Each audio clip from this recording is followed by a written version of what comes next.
I crushed the tournament and went Oh, 3-0. yeah? Yeah. Nice. So that's 2 FNMs back to back for me. Good job. Watch out for that cord right behind you. Killing it.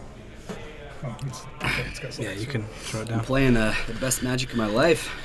Damn fair. Beat Josh Snow in the finals playing Miracles. Dude, you got to go rewatch it. It was like went to time and I like won in turns. It was like so Perfect. stupid awesome. The first Looks like game we're took, live like, everywhere, half an too. hour. We're live everywhere. Look at us. Right Hello, on. everyone. Welcome to some Tuesday Legacy. Make sure that we can get that card going. But yeah, I'll go make sure everyone's good. What's the other site Which other site? for this? It's the same one. You just use browser source here.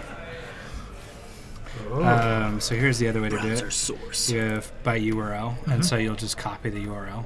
But if you turn this on, ta-da! Ooh. It shows up like that. So Okay. you can do that as well. Excellent. Instead of the other one, whichever other way we had it. Bum, bum, bum, bum. All right, guys. So here we are. Let us know if you guys can hear us all right, as we should be streaming and live. We've got some Legacy starting up. Round 1 should be starting up here in just a couple minutes. Pairings haven't been posted yet.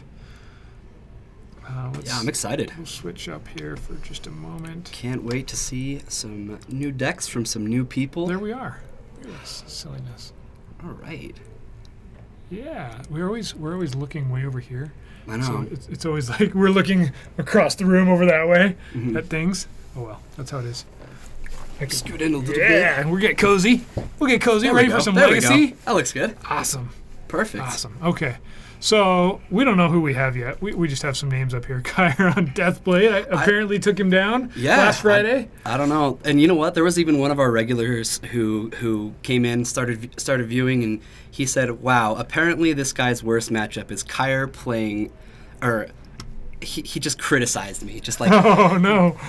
Kyra just can't pilot this deck, and I'm like, all right, fair enough. But yeah, I did. I did kill it with Deathblade. We're excited for some Legacy as well. All right. We got to actually see some real Legacy. I know. I'm excited. I didn't even get a feel for the room today. I don't know what who's playing what today. Normally I have a glimpse of what's I think gonna I saw happen. one player's deck, and that's it. Oh no, I know two. Okay. So I know there's going to be at least a Bant Deathblade deck, and I know there's going to be Food Chain. That's it. Ooh, somebody's playing Food Chain. That's all I know. Perfect. I think you know somebody's deck. Yeah, I know one or two. Couple. Okay, so I don't know. We should just have a few minutes here, guys, until we get started. You know how getting pairings posted, people getting seated goes. As soon as we get some people seated at our table, we have 2 cameras going, so we have 2 different tables. We have a backup match that we can switch to as soon as because you know how some Legacy games go. Sometimes they just somebody's playing Storm and it's over fast. Or sometimes somebody's playing Storm and it's over really slowly, right? But you never really know. And then, of course, other times you get wastelanded out of a game and rounds end quickly. So we've got a backup match, so hopefully we'll have 4 rounds of some Legacy for you here tonight, which is always good. It's a little better than Fridays. There's only 3 on Fridays, and it always makes me sad. Yeah. I always want to play more Legacy. Right? It kind of keeps changing on Fridays if it's 3 or 4 rounds. That seems It's been 3 the last couple times, but yeah, 4 rounds is good. So before we get started here, what's happened this week? What's new in the world of? I've seen some spoilers. Yeah. That doesn't really apply to Legacy at all. No, none of it does. I guess there's the one counters can't be placed card, but I don't think that gets played even Not in too relevant. Dark Depths. No. You'd rather have a land that does the same thing, right? I think so. But at first your eyes get all big, right? Wait, what can? I saw an interesting one. I saw that Decree of Silence has jumped up in price, right? That's the super Silence. expensive blue enchantment that whenever an opponent plays a spell, it gets countered, and then you put a counter on Decree of Silence, right? So with that thing, everything just gets countered for the rest of forever because you can't ever remove the 3 counters, right? And its price is spiking? Well, it's slightly going up, Oh, right? okay. The interest level, I'm sure Yeah. it's not like a $30 card or anything like that, but for EDH, I could see that being a thing, right? For sure. Look, I just locked out everyone. There's a lot of fun to be had in Magic, and I want it all. Right. Other than that, I saw that Paragon just posted a Legacy. What are we calling it? A Legacy event on right. July. Let me look this up real quick. So I give you guys real information. They here. want to name a champion. That's what they want to do. Just saw it. Look, there we are. I just saw us live. Oh, that's weird. All right, Legacy Classic, we're calling it. The Paragon City Games Legacy Classic. This is happening July 22nd. Okay. And I'm sure that somebody will be streaming this. I think I'm unfortunately out of town. I'm sure Brian will be like, Yeah. no Kyra, no playing Right? Magic. So at the moment, this We need your vocal. I'm not sure how set in stone this date is, but this is Saturday, July 22nd. And this is a more competitive, higher price entry fee, Yeah. a lot higher prize. They have it listed right now as $35 entry, but with 12 packs per player added to the prize pool. That is a lot. Yeah. So And Brian did tell me one thing about this event, and that is whoever wins, he's having a special deck box, I think, made. You know, have you seen the one that he has? It's like completely wood. yeah. And it has They're- all these they're very cool, compartments. laser It's cut. really, Yeah. really good Mhm. looking. I guess he's having one made that's like special Paragon, and when they have this classic, the deck box goes out to the winner. That'd be cool. Which- So like a cool trophy that you can actually use. And I right? do know that those are pricey. If Right. a $35 entry, and if you end up with that, you're gonna feel pretty happy. Yeah. So Sweet. Yeah, that should be fun to have a little bit higher, a little longer, more than just 4 rounds, and hopefully we'll get some quality Magic on a Saturday. sure. Right? Instead of just Tuesdays, but Right. I mean Tuesdays are enough, right? I have to admit, I crave being here, either playing or commentating on Legacy as much as possible. So All right, I'm going not to step enough. out of the room while we get some tables seated here. For sure. Be right back. good evening, Jorgensen. Nice to see you. All right. Well, Bryce is gonna go check up on our matches because it looks like pairings just went up, or they're going up in a moment. So, yeah. I mean, how's everybody doing tonight? What are you guys playing in Legacy? Tell me things. I can talk about this last Friday. Did anybody watch the stream on Friday? I got to play. I butchered my way into going 3-0 with my Esper Deathblade deck, and everybody ooh and awed over the fact that I was playing blue and white cards in my deck. That was fun. It was actually my first time playing Brainstorms outside of Cube, so it was an interesting experience. But yeah, I was able to piece together 3-0. I beat 3 control decks in a row, which was surprising to me because of how much Death and Taxes or like Reanimator is in this store. We do have a decent amount of. We have like a couple Sultai players and a couple other decks like that, but I was surprised to see that much. Did you see the foil rare leaked sheet? No, I have not. Is this from Ixalan, ToeJam? Or is it for a different set? I mean, I did see some leaked. Oh, okay. Yeah, I did see a leaked sheet, but I don't think all of them were rares. Is this like an additional one from the first one, or has there still just been one sheet leaked? Because I did know about one, but I didn't get the impression they were all rares. So yeah, but it seemed interesting. I'm excited to play some dinosaurs. All right, let's get this started. Here we go, guys.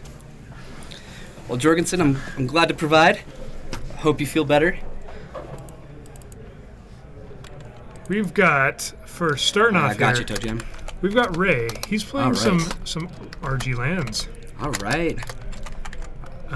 which is what he was on last week. Yes. And we have Nate. Nate always likes to brew. He's our in-house, gets to do different things in Legacy. He's playing a black-green kind of rock deck. Okay. So is this the deck that we saw last week that we like didn't know what to call it? No. Okay, No, this is this is Nate. different? This is okay. So Okay, here we go. different person. Let's get this started here, guys. Here we are, round 1. As our backup table, we have Alurin and what's Davis on? Bug. Perfect. Shardless. Yeah. Yeah, he plays real Magic cards. So here we go, guys. We get to we got some Jorgensen already in chat.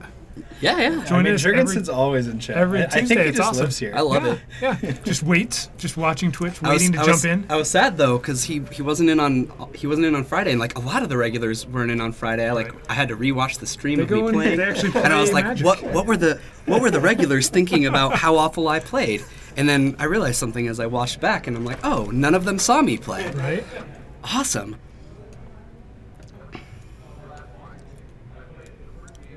All right. Just in case we have a needle activation, hopefully I'll be able to hear him. All right. Let's see. Let's close this door all the way since they can hear us. Good plan. So Nate gave me a quick look at his deck. Okay. It's black green. I saw Deathrite Shaman, of course. I saw Grimflayer's Liliana of the Veils. All right. That kind of goodness. It's kind of like an aggro build, which we'll see how that goes for lands. Gotcha. So Ray, I think he's on lands. I'm pretty sure. I think I saw Punishing Fire. So he could be on any variant of lands. Well, it looked like lands the bit I saw. Okay. And I think that's what he was on last week. He was. I just haven't seen it with Punishing Fire main deck. I don't think. I've seen some with 2. Okay, maybe Yeah. that's what it was. I just saw the top card and went, oh wait, what is this? I think Punishing Grove Fire of is the Burn Wilds pretty good at this store. and Punishing Fire, yeah.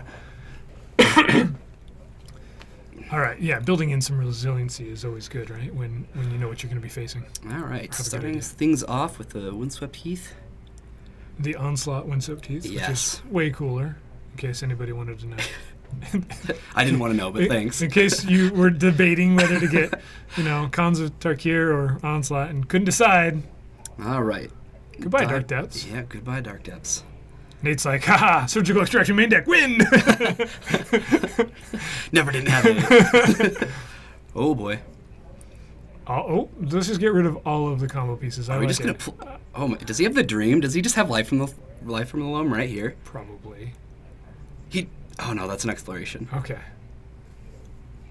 So we've got Mox, Exploration, and a land. So far, he hasn't played. And a gamble. Going into the gamble early here. So he gets a Life of the Loam, right? And then who cares if it's in your graveyard? That's pretty brilliant. This was turn 1. Get everything online for lands. Yeah. That He's like, doesn't happen often, but wow. 2 says goodbye, Life of the Loam, which is where you want it to be. Let's see if I can turn this volume down. This is super loud. It really is.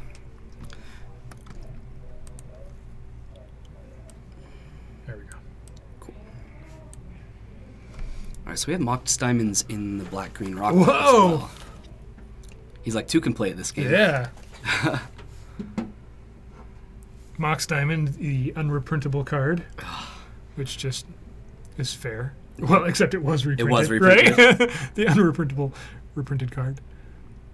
Yeah. Yeah, that happens anytime I play lands. This is what I see my opponent do. So for a little while, I thought lands was just unbeatable because every time my opponent was just like, I win. And I had never seen it dirtle. I think it's been a while since I've seen lands start off like this.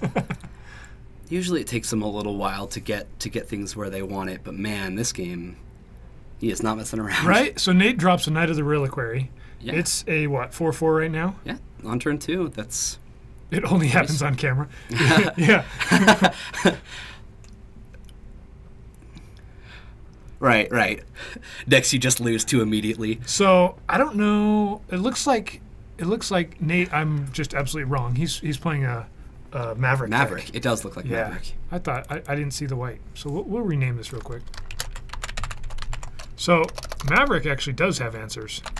Main deck, Swords to Plowshares, answers of 2020. They have Wastelands. And They should have Wastelands. Yeah. So Ray gets it all, and he can make a 2020 right now if he wants to. He can. Oh, yep, and he's going to. So that's fair, right? Turn 2, I've got a 2020. Yeah. That's fair. That's Fair magic. That's how Magic should be played. All right, do we have a Liliana? That's the question. Yeah. Let's see the answer from the Maverick deck. Let's just see it right here in hand. I don't think he's got it. Me neither. He can go get a Wasteland. He can. That doesn't help. He can get a Doesn't Maze help. of Ith. Does he have a Maze of Ith does in he deck? have a I don't think Maze? he plays Maze of Ith main deck, but he's got a Caracas. He has a He's got a Caracas. Caracas, of course. There we go. Answer. I love how we've like come up with all these different ideas, and like obviously Caracas is the thing that you go get Right? because we're obviously so good at this game. Wow. Take that, turn 2, 2020. Haha. I don't. He can just replay it from his hand next turn, though, right? Yeah. I mean, he can. It's the token. He can keep going, but Right. this is he's going to have to wasteland this before he tries to go for Dark Depths again. Right, which means, I was going to say, which means Nate does not want to play one because of Thespian Stage being able to copy, right? He did play a Ghost Quarter, Right. which isn't quite that. It's but it's going to have the same effect, though. If he copies that Ghost Quarter, he can get rid of the Caracas that way. yeah, he can.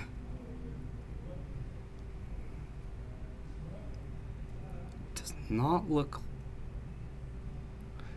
Jorgensen, you're absolutely right, but he's got him on a decent clock here with Right.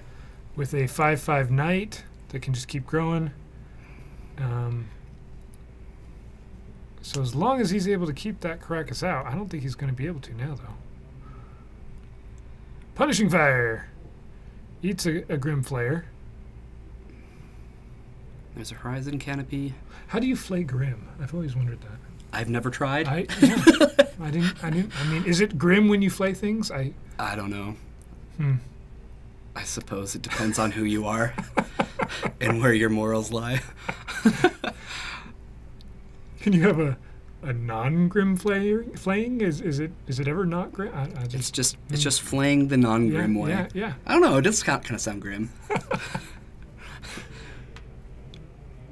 All right, so Ray goes down to 14.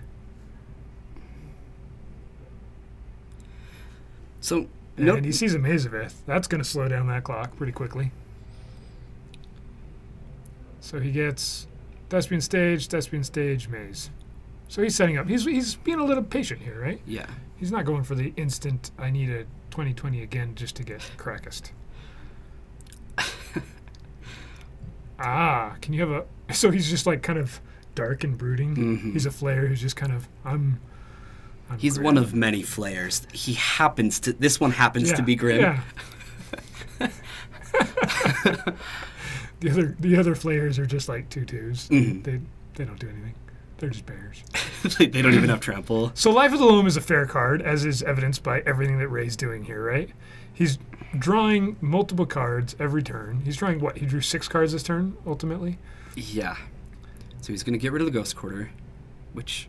Okay. Interesting. I guess he feels like next turn is the turn to go back to the Dark Yeah, I guess Depths. if he copied Ghost Quarter with the Thespian Stage, he could Ghost Quarter that in its place, right? Okay. So it just would take a little longer. Yeah. So- that's right. Now, Nate should have Wastelands in his deck, right? He can. The Maze isn't in play yet, but We've got decks Okay. in hand. There we go. He drops Yeah. it down. So now what? You need a remove target player's graveyard from the game is what you need. and that actually isn't going to do it because I happen to know that Ray picked up his Cycle Land. Yeah. So this is just slowly drawing it out, Maze of Ithing, waiting for the right chance to... Oh, he draws with his Cycler instead of... And he found a Wasteland. Dredging. Is this vintage? No, Brian is not in this room. We're not going to talk about vintage. Only when Brian's around. Now, as far as Ray's concerned, these Mox Diamonds practically are, right? They're better than a Mox. They are. Than a Power 9 Mox, because getting to put a land in the graveyard is just bonus in the way this game And is a lot played out. of the lands that you want to throw away when you're playing a Mox like that don't tap for mana anyway. Something like a Maze of Ith or a Dark Depths. So yeah, fair value. Brian shows up. He heard vintage. Yeah, he's probably watching the stream right now. No, we shut the door. Somebody said vintage. He comes running. So far, that's what's happened. I swear the last 2 weeks, somebody's mentioned vintage, and we're like, no, and then Brian just walks in. Hey, look, there's Wasteland. That'll do the trick. So this is pretty inevitable now, right? He's got a Maze of It to lock down Nate's one creature. He gets to do 14 different things each turn, and Nate gets to watch. It's great fun. Yeah, so at this point, wastelanding Nate out is probably going to be his biggest priority. I think he could even go for it here next turn. Yeah, he could be patient and wasteland all his sources, but there's still that Mox Diamond, right? So yeah, if he's got a Swords in hand, he could still play it. He could go for it, but keep in mind, I'm pretty sure Knight of Reliquary can just go and get a wasteland and stop the combo from working. I mean, of course it's temporary, but the fact that he can do that may you may just want to be patient and grind this game out for another minute. And Jorgensen, even if he does have another Caracas, that doesn't help him here, right? No. Like. It's multiple loams, multiple wastelands. Unless he has a way to take care of the graveyard main deck, right? No, he can't wasteland the forest. But how many ghost quarters does lands usually run? I've seen a lot with 4. I've seen it with 2. 2, and there's 1 in his grave right now. Right. So he can always just ghost quarter the forest. I mean, how? Yeah, and you can do silly things where you can play ghost quarter, Thespian stage it to make another one. Yeah, but I don't see what answer he can have that's permanent, right? No matter what the answer would be, it'd be temporary. I mean, he could put down a Liliana, but even that. Probably the best thing he could have drawn, and I do think it's too late now, but the best thing he could have drawn was a Deathrite Shaman. Yeah, forever ago, right? Yeah, it needed to be many turns ago. Yeah, but there was a Punishing Fire quick, so even that's true. He's going to green sun for 2. For 2? Yeah, I haven't seen Does he have an ooze? Richard Ports in lands in quite a while. At least not in our store.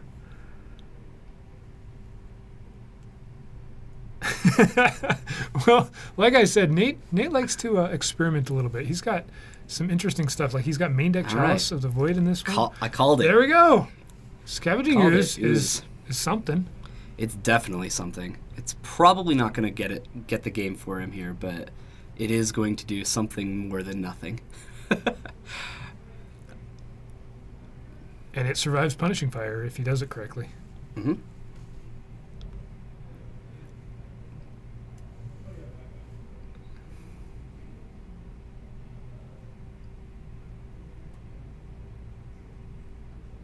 Yeah, that Riftstone Portal could die.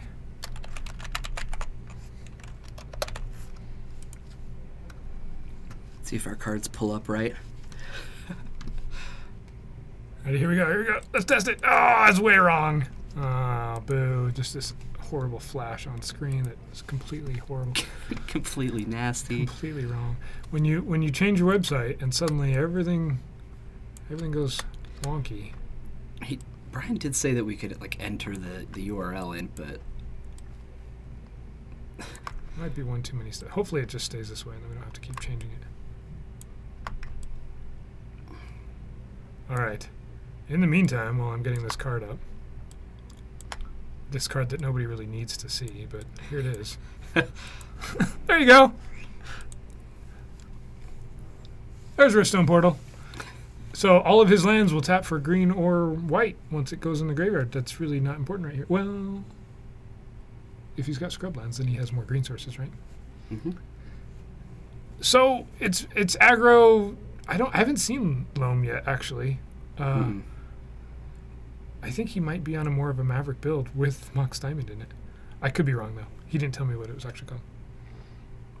It seems lands oriented, so I would expect to see Loam, honestly. Although, is Loam really that good with Knight of the Reliquary? They kind of do opposite things. We can maybe he flipped him through a little too quick there. So he's going to Scavenging Ooze away something here.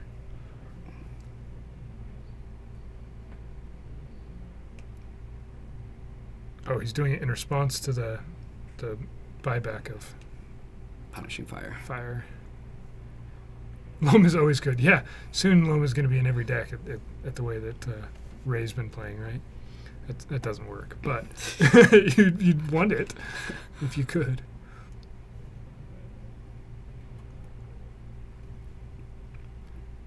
Aren't aggro Loams typically not Abzan color, though? Yeah, not with all three colors. All right, everybody's calling it aggro Loam. We'll change it. I'm sorry. Everybody gets so touchy about the names that I put. I'm always wrong. I'm just guessing. From the Gnome and Storm next. All right, so we've got Dark Depths out. We've got Stage out, and he's got a discard because he's drawing a billion cards every turn. Right. See, that's what I was thinking. I was like, I'm not sure they're usually white, but they definitely can be. I have seen 4-color ones before, so I guess it does make some sense. The Knight of the Reliquary, I thought this was called Maverick based off of... Maverick does have somebody kind of that topped a SCG with it. Yeah, Maverick's just kind of a toolbox deck where you can get all these unique lands, but you can also play the whole Stoneforge Mystic dealio.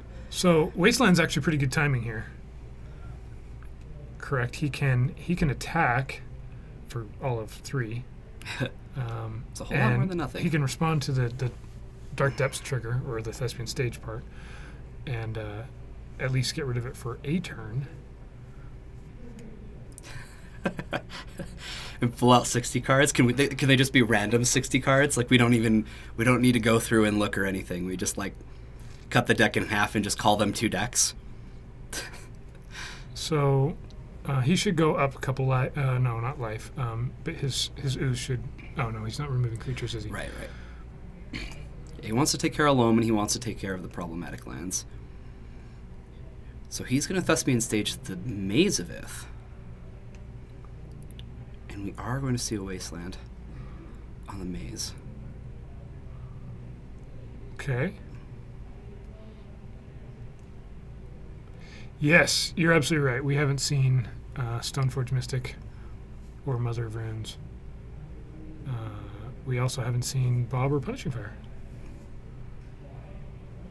So, like I said, Nate's build, I think, is a little bit of his own tweaking, doing his own thing, which is where maybe the Mox Diamonds are coming in instead of Dark Confidants, or maybe there are Confidants. We'll see how this deck shapes up. Well, this is definitely unique. It's kind of amazing because he's doing all of this so far without any, without having a Dark Confidant on the field and having that card advantage that way, or obviously he's not playing blue, so he's not able to brainstorm and do all of that type of fun stuff, right? So he's getting all of this happening because of Knight of the Reliquary, because it actually lived. So how is he getting through 2 Thespian Stage activations and the Wasteland? I still don't think it's happening. It's just taking a long time. Right. Yeah, if you can drop a Confidant right away, turn 1 or 2, is awesome. Mm-hmm. But Vindicate, ooh. Okay, so he gets a Wasteland. And he needs a Armageddon, right? Which he doesn't have.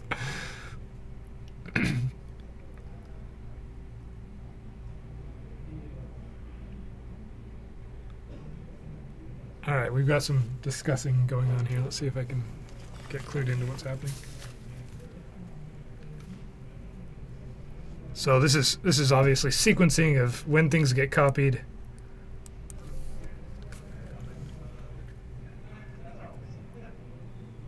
And however the sequencing happened, the 2020 came out. I didn't catch all of that.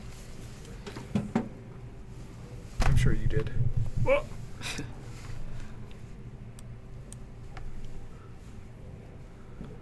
So this went from turn 1, Ray looked like he was just going to win, to a timely, what was the card?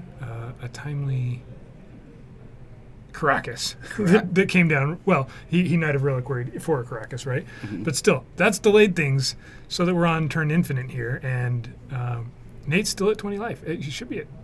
No, he's at 20 life because he's fetched once, and... Ooze is keeping him just alive enough. And here's another graveyard removal But effect. Is there another creature in the graveyard? I don't think there is. I think it was just that one Grimflare that he was able to exile. So the Ooze cannot gain him a life from this position. And there's an interesting land.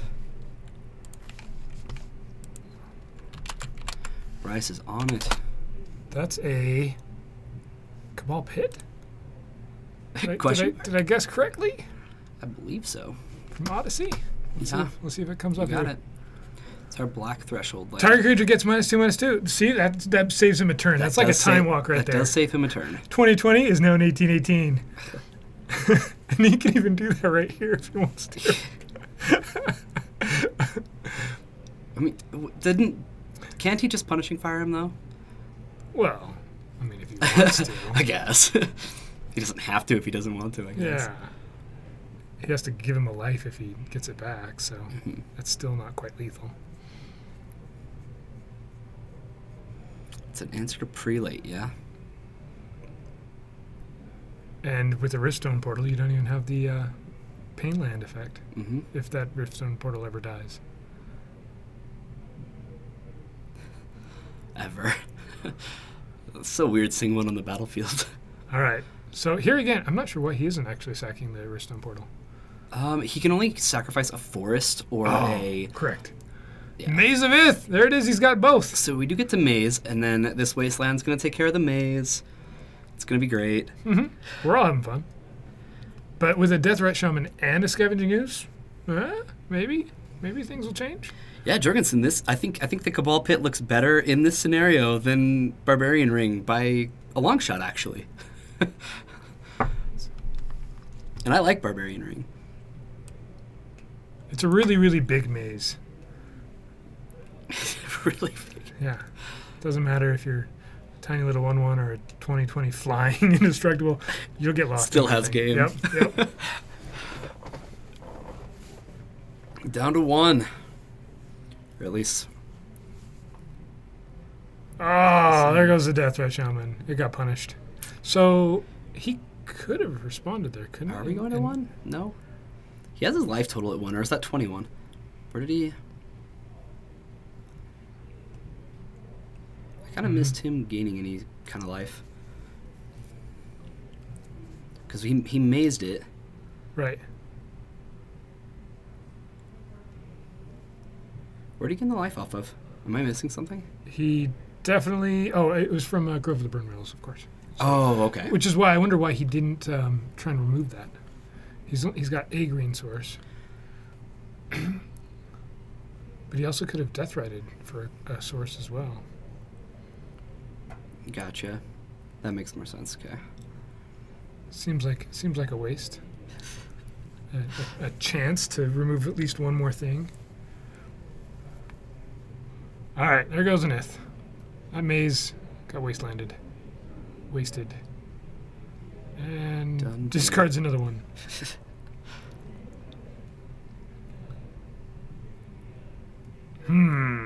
He says with his 1 card. Is it an Abrupt Decay? Don't think that's going to be very effective. No. I mean, it can target it. Yeah. So 35 turns later, Nate scoops. And we're on to game 2. I was impressed with how well Nate was able to stay in that game. Yeah. Because that was such a ridiculously powerful draw up from Ray. And they just kept living, but hey.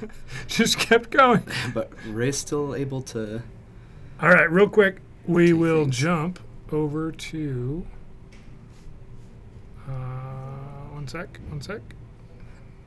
Well, they missed it. The 2 players just high-five across the table as he thought seizes. While these guys are sideboarding, we'll show this other match over here. So we've got... So not the players. No. Totally not the players. Let's just... I'm not playing in this game. We'll fix this real quick for you guys. Zach's on Aloran still. We've got Aloran and not Kyre. Kyre's back here with me. Mm-hmm. We've got definitely Davis on... Charles. And he did pretty well with that just last week, right? Yeah, he did. So I'm not sure if it's 1-0 or not. I just put that up. Because I'm assuming the Aloran player is winning. I have no idea. I have no idea. I'll change that to a big old question mark.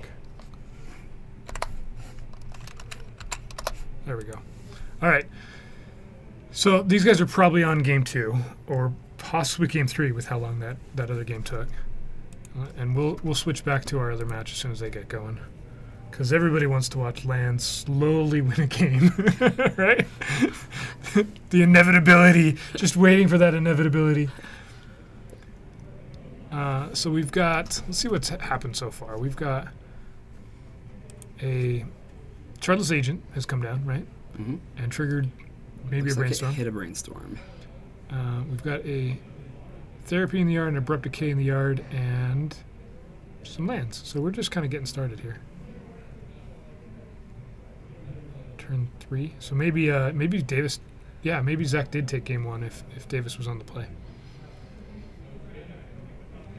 And that's the assumption we can make. Unless this is game 3, then... All right, Reclamation Rex Sage. Sage. Take that, 2-2. Not exactly what I would have expected with a Rex Sage target, especially when he's got a... It looks like he has a Chartless Sage in his own in hand. Making things But look easy over He'd there. rather have that out with an Alern. All right, so... Oh, so he just played Leovold. Leovold, and I see 3 brainstorms Ouch. from the Alern player. Ouch. That is brutal. He has a Chartless Agent of his own. I believe he's playing Alern with white for Recruiter of the Guard, which is, it's still a very combo version with Cavern Harpy and Baleful Strix and all of the fun. Yeah. Winning- The other winning white cards. card we saw last time was the 4-mana card that when it dies, Oh, yeah. you're gonna, The- sorry. The one of when it dies, you go get an enchantment. Yes. Sorry. Is it, you were I just about to say that. I can't think of the name at the moment. The card that does the thing. Yeah. All The right. grandma card. The, Super old lady on it. I'm sure somebody knows what we're talking about. Goodness. See, we just act really dumb so Academy that record. chat See? can Yeah. be interactive. It's way more fun when we can't think of anything live. It's great. We act stupid so that chat can look smart. It's a good strategy. So his Chartless Agent hit a Thoughtseize, and Davis gets to ponder.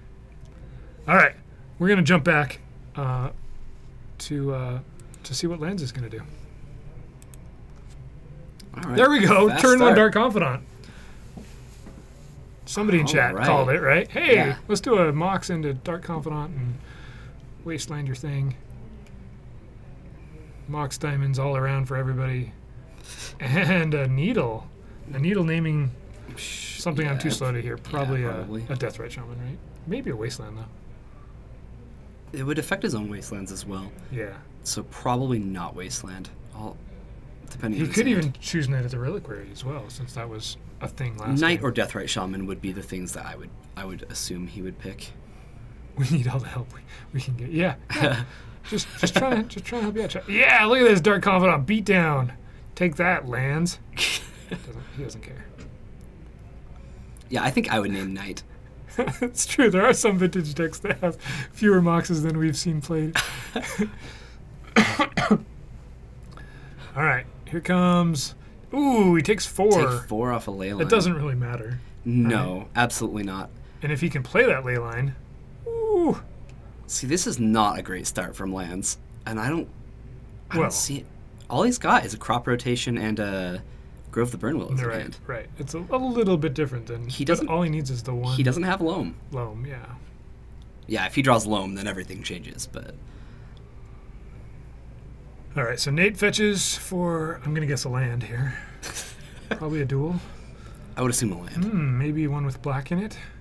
There it is. Found it. Just like I said. First try. First try. If you get one more source down, we might have a quick. Oh, he does have his own loam. So it's aggro loam, So- not maverick. It's mavericky aggro loamy. I don't know what the. Is there really even much of a difference? One plays loam and one doesn't.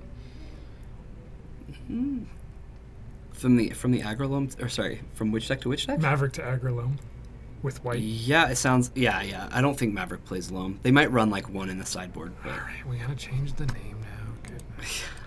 He's playing aggro loam, guys. I'm sorry. I think he even told me that, and I just wasn't listening. Aggro loam? yeah, Is that what you do when you borrow somebody else's aggro deck? I guess. Maverick, Mavericky. Mavericky aggro loamy. Yep. We hear. People have said that legacy decks don't have cool names anymore. No, they don't. That is a cool name. It's kind of gimmicky. Gimmicky? 'Cause it's Mavericky? Mavericky Aggro? All right. And that was a good Bajuka Bog, I think. Yeah, that's effective. He still should be able to play his Leyline this turn, though, right? Yeah, Which he will. I think does things. Nate takes nothing from the Wasteland. And I imagine he can Wasteland the Grove and play. Yeah.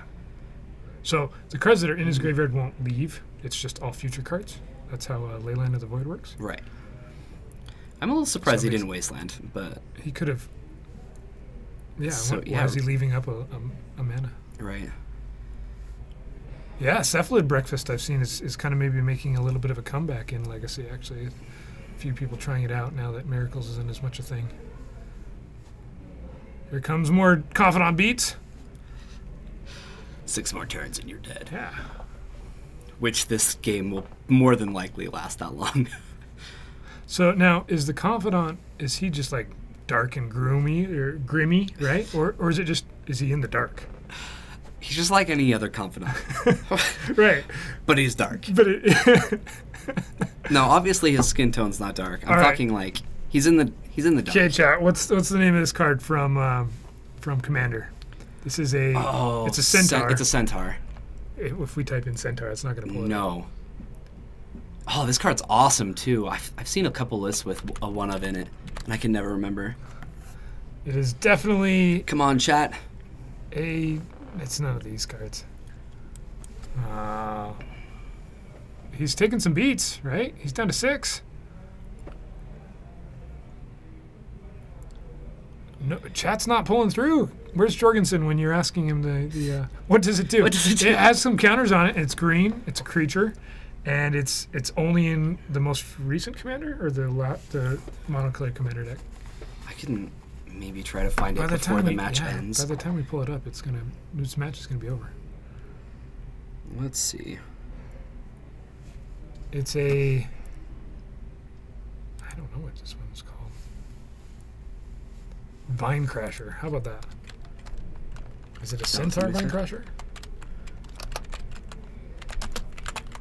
Vine Crasher. Why didn't it pull up when I typed in Centaur? All right. Let's see if you got it, chat. Yeah, Oh, you did. the silly, Nailed the it. silly thing, and its silliness. Why does it do that? Just to be difficult. There we go. So what's this thing do? It's a 1/1. It's totally legacy playable. 4 for a 1/1. Okay, no. It has enter the battlefield with a number of +1/+1 counters equal to the number of lands in all graveyards. Sweet. And whenever a land is put into the graveyard from anywhere, you can pay 2 to return it from your graveyard to your hand. So it's like another card that I'm not going to be able to think of the name of. So he's a 5/5 right now. Mhm. And that's with a Leyline of the Void out and most of Nate's graveyard removed with a bog. So now a Maze of Ith comes down, slows things down a little bit, puts Ray onto a 2-turn clock. And he's going to gamble. He is going to gamble, and his other card is a Dark Depths, I believe. Not exactly something he wants to see, so he's just going to grab. What do you grab here? Do you have to grab? Yeah, Loam's bad because of the ley line. Well, he could get back his Wasteland and his Ghost Quarter, but that doesn't really help, right? Mm-mm. I think you go for... And they're rolling the dice right off the table. Yeah. Look at him go. So the card he kept is another Maze of Ith. Yep, I was going to say either Okay. Maze of Ith or a Punishing Fire. Staying alive. So Nate needs a creature, and he's got a few of them in his deck. Yeah, and this Dark Confidant, I would assume, is going to help him find some. Chalice could come down if he And wants it he to. found 2 Chalice off of that. So he could... man. Cycle. Is this an ooze? I see an ooze. That's a creature. That is a creature. Gotta test him though. Gotta attack. Just swing into it. Make sure he remembers. Standard and modern deck names are definitely boring in comparison to the old ones, but I'm afraid that most legacy decks now are going to be boring as well, right? We're going to have Soul Tie Delver or True Name Nemesis deck or whatever, right? Whereas all these old decks, even some of those are going away because if people go, what's Nick Fit? Why is it called that? What's in it? Why don't you just call it something else? And websites are starting to refer to those decks as, in parentheses, this boring name. And Wizards has even stated that they want the decks to be a little like their names to say what the deck is. Right. It's So great. that one came down to a turn 1 Bob, right? Yes. I mean, Leyline of the Void was pretty and all, but I don't think it actually mattered. No. Yeah, that is our history. I know. I like the names. I do. Oh yeah. But that's what Wizards wants. And as long as Legacy remains the way it is right now, with the kind of the older players playing it, I don't know the answer for why it was called Nick Fit. You don't? Uh-uh. I don't either. We can quickly look it up. Some of the names, like I looked up why Dead Guy Ale is called Dead Guy Ale, right? Mm-hmm. And at first I thought it was just, hey, here's a cool name for a deck. So it's because he joined Team Dead Guy at Worlds, right? Yeah. And then he was playing a rogue deck, and there's a beer manufacturer called Rogue that makes an ale Dead Guy. called Dead Guy Ale. So It's Dead Guy. he called it Dead Guy Ale. Yeah. Yeah. Once he calls it Because that, then, because he was playing yeah. a rogue deck. But I mean, I had to look that up. Maybe. Tin Fins tells you exactly what the deck does. Yeah, easy. All right, let's see if we can. Probably the 2 decks that have survived with their names the longest. Definitely Death and Taxes, and I think Dragon Stompy still is Dragon Stompy. Most of the other decks have died out quite a bit from Legacy. I'm sure I'm missing one though. That's the story everyone tells. Yeah. So it's not even gonna have the name here. Why? Too much text. Reading a lot of text while trying to do it live doesn't work. I'm sorry, guys. You have to. I wasn't expecting somebody to say, What's "What's why the-" is it called Nick Fit? Yeah. I always push that button. Sorry if I just screwed up everything. All right. They have the studio mode button right next to the stop recording button. I know. So I just stopped recording briefly, but that's different than stopping streaming. So while these guys are mulliganing, let's take a look at this really simple board state. We've got a Cavern Harpy on the Shardless player's side, which doesn't make sense.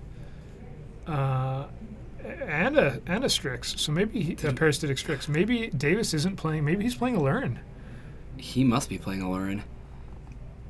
Not what I He expected told me to see. he was playing Shardless, which, I mean, he is playing Shardless, but... Those are definitely his sleeves, so it's not like he's stolen them somehow, right? So he's got half the combo if an Alurin ever hits the table. Maybe he's got him sideboard. That's his sideboard maybe. answer. No, I'm just kidding, but wouldn't that be There great? you go, just board in for Alurin. Yeah, just for Alurin, you just side in Yeah, so Cavern let's, Harpy. let's switch over this name. Oh. This is the Alurin mirror match. Except he's playing it. I don't know what it is. It's got to be Alurin. What else do you play Harpy in? Well, there's an Alurin build that's not combo oriented, right? Yeah. Alurin something. He's got to have it. He's just hasn't got the Alurin out.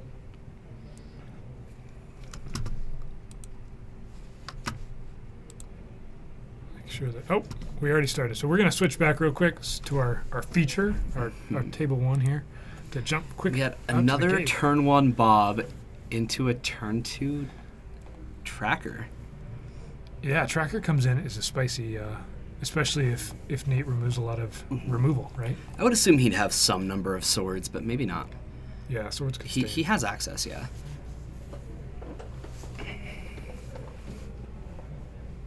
Yeah, you got your taste of a learn versus a learn happening that we luckily get to remove ourselves from, so we don't have to try and figure out what was going on there. We'll probably jump in for their game 3. Yeah, their game 3 that's going to go to time, and it'll be a draw with all sorts of things happening. That could be messy. If you had a learn out and both players comboing off. Do you board out your learns against the Maybe learn? so, yeah. How many ancient tombs in lands? I am not sure, but I can't imagine it being more than like 2. Yeah. I've seen lands decks play 0, and I've seen lands decks play 2. I've never seen more. So I'm not sure how many Ray is running though. They're hard to get because they're really old. Then they reprinted them. Well, they're still really old because They are. they're ancient. They are ancient. Yeah. All right. Yeah. See, Okay. you're just on another level. I'm just way down here. All sorts of things are happening. We got exploration, a grove. This tireless tracker is going crazy. It's gonna get big so fast. He's got some number of clues.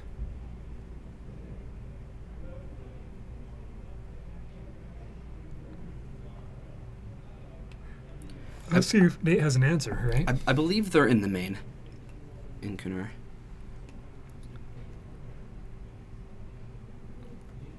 All right. Let's see how this. You know, Ray's got a quick clock here with a tireless tracker that can just keep growing. I do see a maze, but is there an answer to the maze? That's the question. And even if Ooh, okay, and Liliana Liliana's takes gonna care do of it. it, yep. Yeah. I think we're gonna see that right now. And then more Bob beat down. More Bob beat down, and that ancient Yeah, tomb is and doing a lot he's of work. always just flailing around in the dark, except he's not flaying around. That's the No, not that's flaying. The flair. Flailing. Yeah, flailing around. Pretty sure that's what's happening in the art, guys. Almost positive. All right, so what we want to do is click here before we click here, and then that hopefully won't happen. Yeah, see, it's totally dark. Yeah. In that picture. No, Just flaying. just all went out the No, window. no, not flaying. Playing around, maybe. He might be playing around Yeah, in the dark, yeah. I'm not sure what he's doing. but not flaying. He's kind of lifting his hand up. And then there's this big, creepy thing in the background. We'll just ignore that's there. Pretend it's dark. It's dark. We don't know that monster's there. Yeah, it's really dark. He can't see anything, and he's just... guys. Make it stop. Okay. Tireless Tracker number 2. And a Grim Flayer. Here's the flare. Is going to be difficult because now we're flaying and we're flaring. I'm already confused. Oh, jeez. All right. Nate's got some choices here.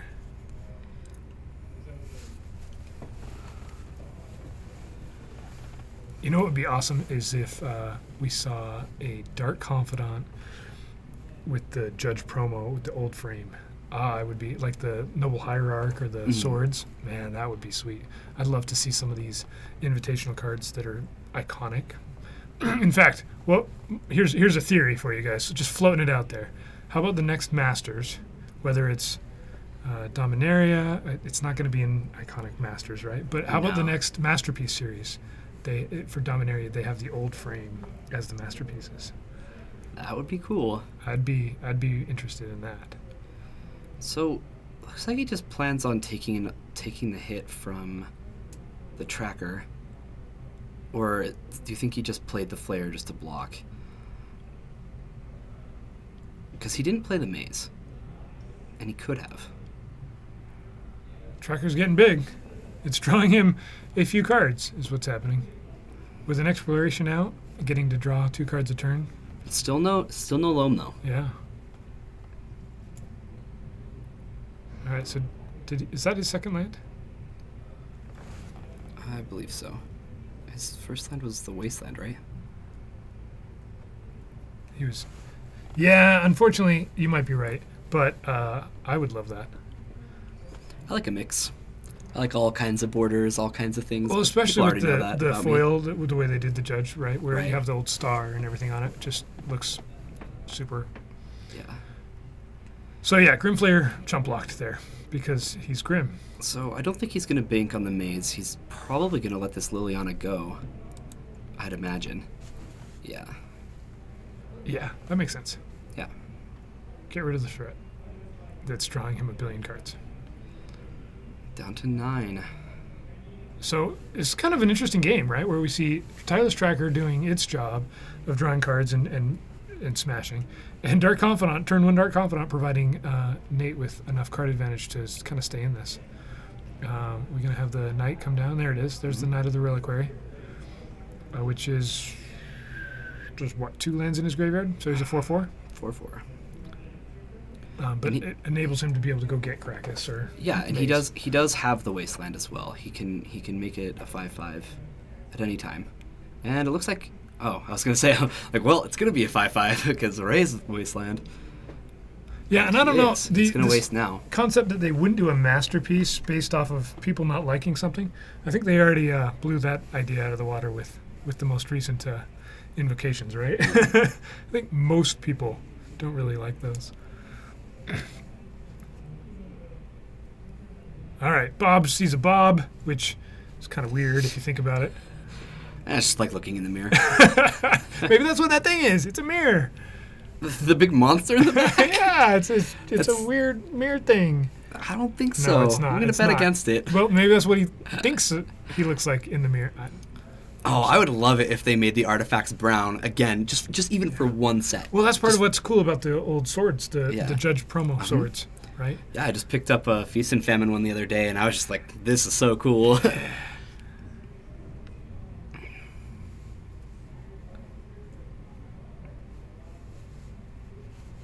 Yes, it's true. You don't like my invocation? I'm not going to make them anymore. Take that. Next time we give you something cool, you guys better like it. That's what they said, right? Careful what you ask for. Next time your opinion won't be so harsh, will it? All right, what's Nate get here? He's choosing a Wasteland? A Ghost Quarter. Ghost Quarter. Okay. Makes a lot of sense. Take 2. I think he wants to just keep up a land for potential combo, but Bob number 2. Living the dream. There's no way he could possibly lose 7 life next turn. yeah, so this is representing lethal. He needs to deal with the knight to keep it away from it. Yeah, and Nate doesn't want to go get like a Maze of Ith or something like that because Right. Ray has a Thespian stage out. And it looks like, I think I can see Ray's hand. It looks like 2 diamonds and an exploration. Which Blessed is Alliance and a Chalice of the much. Void. Just what you want to see there. Down to 8. So, yes, I think the masterpieces were doing a really good job of making standard less expensive. Yes. There was some pretty good articles delving into that, and it's kind of weird because they were even very aware of that, right? One of the very few times that Mark Rosewater has even mentioned the secondary market was in reference to masterpieces and how it affected the secondary market of prices of standard. So it's kind of weird that they didn't say that, because they're successfully doing that, right? Standard Yeah. is maybe the cheapest it's been in quite a long time. Yeah, I was looking at it. Most decks are around $200 right now. Yeah, yeah. I think Mardu Vehicles is like the most expensive one, and it's less than 300. So is that Thespian stage still a maze? It is a maze. Okay, believe it so. already was one. Yeah. That's what just happened. Right, so here they say, oh, we're not going to do masterpieces every single set. Does that mean we're going to have one set that's expensive? Is Ixalan going to be expensive, and then the next set going to not be expensive? That's going to be kind of weird. That's hard to say. Ghost Quarter takes out a Ghost Quarter, which takes out a Thespian stage. Might as well, right? Right. And He's just gonna shuffle his deck. He already has the forest. Shuffle it good. as long as Nate doesn't see 2 Ley Lines of the Void next turn off of his Bobs, I think he's gonna have this. Boy, would that be something. Ooh, he sees a crop rotation, so he can go get another maze. Another maze. Or he doesn't want to get Dark Depths here. Dark Depths is not going to do it. Yep.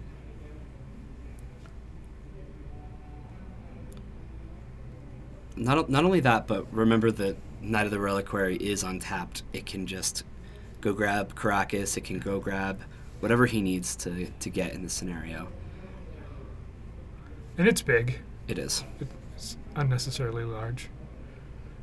So he can get a Wasteland, right? There it is. Yeah. And that still represents lethal then, right? His crop rotation, even if he goes and gets a maze or anything else, I can't. Is there anything else he can possibly do? Is there a line that Ray can do here? He can crop rotate the land that he wastelands to go, not to live. Yeah. See, told you. 2 Nate lands. took 8 life. No, he sees 2 lands. Drawing 3 cards a turn is good, guys, in case you wanted to know. Yeah, Shadows was a little bit more expensive, but that was mostly with the mythics, right? It wasn't. The rest of the set wasn't abnormally high. No. Partly, though, that's just because there wasn't a heck of a lot going on in Shadows that it was affecting Standard. All right, so here's a crop rotation.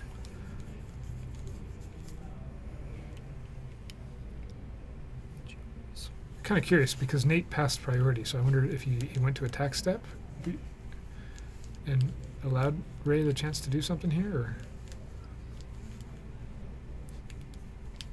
so in response, sort of mid response, partial response. I'm not sure what that sequence is. if he's already searching, Nate's going to Wasteland at the Thespian stage. Okay.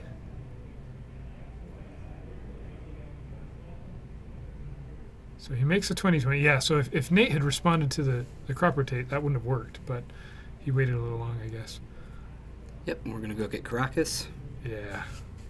and we are going to end things. Bounce it to his hand. Take 4. Maybe. Dark Confidant. Looks like it.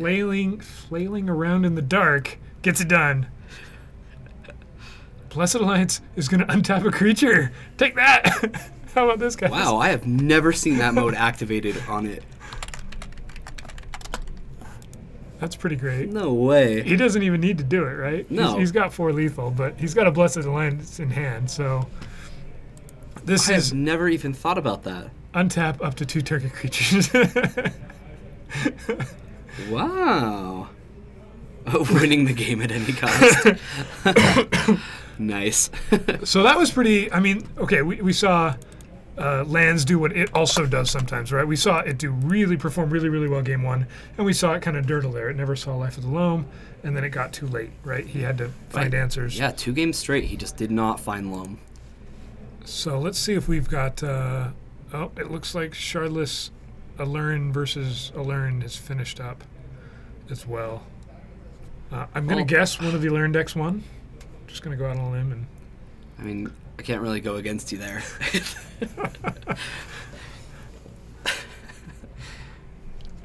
Something just gives me a feeling that you're right. I don't know. Dark Confidant says, "What if they drew?" That's true. They could have. Then they'd be on game 4. Greatness at any cost is Dark Confidant. Come on the website. Don't do that. Yeah, greatness at any cost. Mm-hmm. Greatness. And that was pretty great. Drawing was. 3 cards a turn and beating down for 4 every turn. Works out.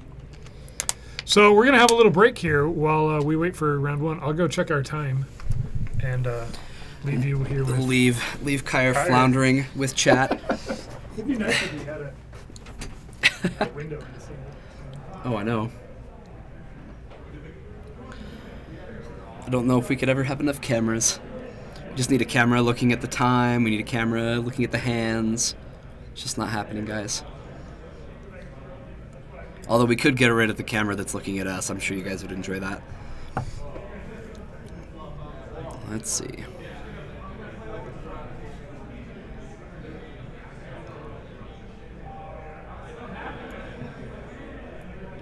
What if the Drew, huh?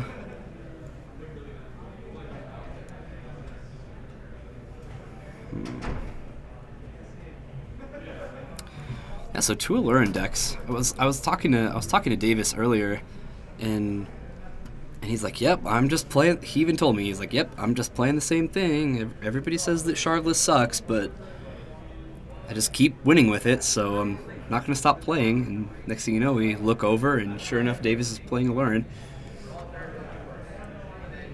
He lied straight to my face. Maybe if he knew I wasn't playing in the event.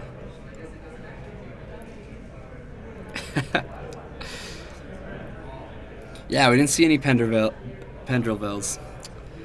None of those.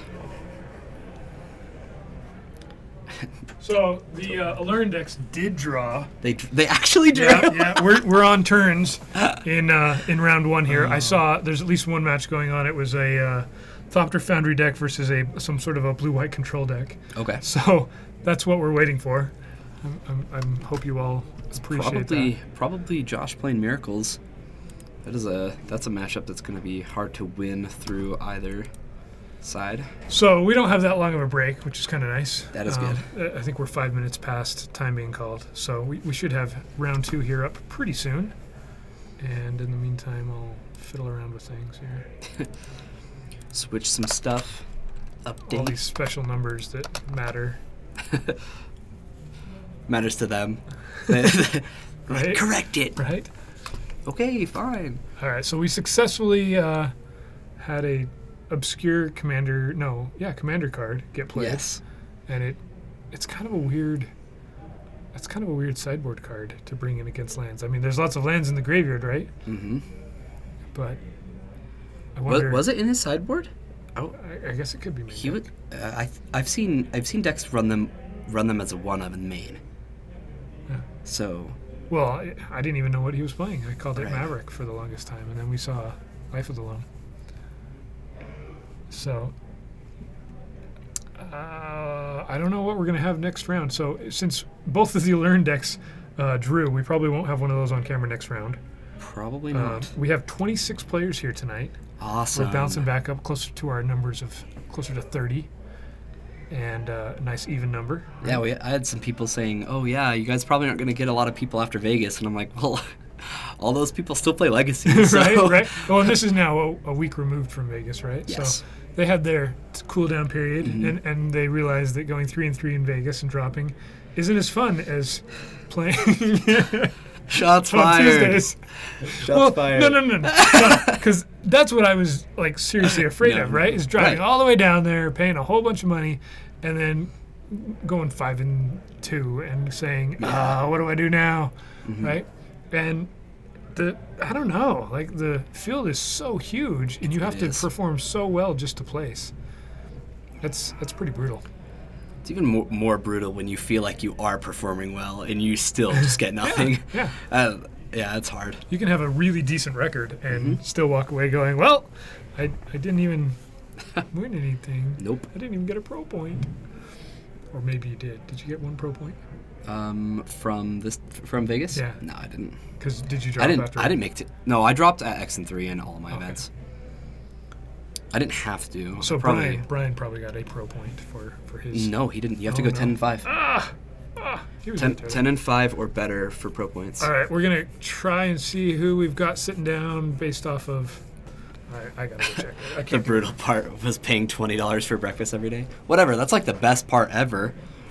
Oh my goodness. $20 breakfast means you know that you're getting the goods. Unless you went to the wrong place, then that's on you. Your fault. Alright, looks like we've got a couple people sitting down. Then on Maverick. What? Are you now sure? we have a Maverick deck. Now Is we have it? Maverick. It's actually Maverick. Did you see me floundering around with the name of Although, I mean, it's kind of like a dead guy Maverick. it? Yeah. So he's got Thalias and whatnot. Okay. But he's definitely playing green creatures. Mhm. And This is more then, Maverick deck. oh man, what's the other guy? So this has been, yeah, the other, Ah, isn't that the Zach. worst? Another Zach? yeah, Okay. CH. Yes, of course. Yes, Obviously. Master. And he's on Blue Red Delver. And he actually is on Blue Red Delver. So who said such a Sean? Who's the Sean? Whatever. Shit, the sham? Such a sham. Oh. We're talking about Vegas. Ah, I see. $8 Westgate coffees. Good luck, guys. All right, here we are. We're back for some more Magic right away, which is beautiful. I don't know who we have on our table too, and now everything's slightly skewed, which is going to drive me crazy. I'm sorry. I apologize. I'll fix that between the next round. rounds. Yeah, this one should be a bit faster of a matchup than what we were watching. I would assume anyway. Yeah. Delver likes to win games. Vegas is pretty rough because you're down at the convention too. There was some decent food at the convention, right? Yeah, Sort it of was fine. Like decent I food didn't there. hate it. I mean, it was overpriced, but you expect that, Okay. right? But a lot of the places you want to eat are way far away, right? Either a drive or like a big long monorail trip. Black, red. Yeah, this is blue. I'm sorry. I typed it quickly. Ah! Go See, away. told you it matters. Now it's blue red. It's red and it's blue. Black, red. It's blue. That's just all sorts of wrong, guys. Who taught me how to type? And it's I don't know, Delver. but I need to have a serious sit-down chat with them. Oh, what is happening? Delver. Oh my goodness. There we go. We're ready. Thanks, HC Fox, for just making my day there. Look, it's a Scalding Tarn in this black-red Delver deck. Are you Delver? Yes. Yes, I am. We need people to constantly remind us when we're being ridiculous. Okay, here comes a Mountain 4. Ooh, a Monastery Swiss Spear. He's going speedy. Mm-hmm. And in for one we come. He's playing Modern Burn here. I don't think Maverick would want to see Modern Burn. I can't imagine that they're fast enough to deal with it. If he's got the Punishing Fire version here, looks like, which is Oh yeah, he does have Groves. so. Yes, this looks more like the actual Maverick build, right? Where he's got Mother of Runes Yeah. and cards that are Do not things and Life of the stuff. Loam. Cards that are not Life of the Loam. So accurate. Except I think he just drew a Life of the Loam. Did he really? I think so. Yeah. He's playing Maverick Loam. Whatever. But he's got the Stoodford Mystic and the Mother of Runes, which chat tells me is Maverick. Right? Okay. And the Green Sunzy. Oh, good.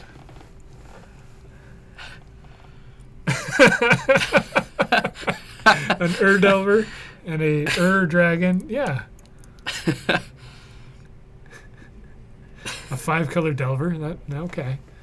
I'm not sure that's going to work. I have never thought of it being called Delver, and I love it. Which deck is this? Delver. Delver. I'm not sure. The king of all the Delver. What did Stoneforge go get? Did he get a Batterskull or a I believe it was Batterskull. Jitte? I think he got a Jitte. Oh, Jitte? I saw both. Maybe he has the Batterskull in hand as well. Another Swiss Spear. Oh boy. I think And he's got let's a. take damage, and we're gonna bolt. Bolt. We're gonna bolt this anyway. So you're taking a bunch. You're taking 4 4. on top of the 1 on top of a fetch. Maybe he just really wanted double blue for no reason. I don't. Yeah. Yeah. Well, okay. So Ooh, if this is Ben's best play here is a Loam, that's kind of sad. no, it's not good. He doesn't have a red source, which is Yeah, you're right. He does have Jitte. so. This is gonna let him. Does he have a one of Taiga?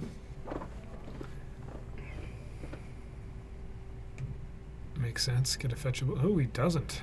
He doesn't have a fetchable red source. Interesting. Travail Ponder.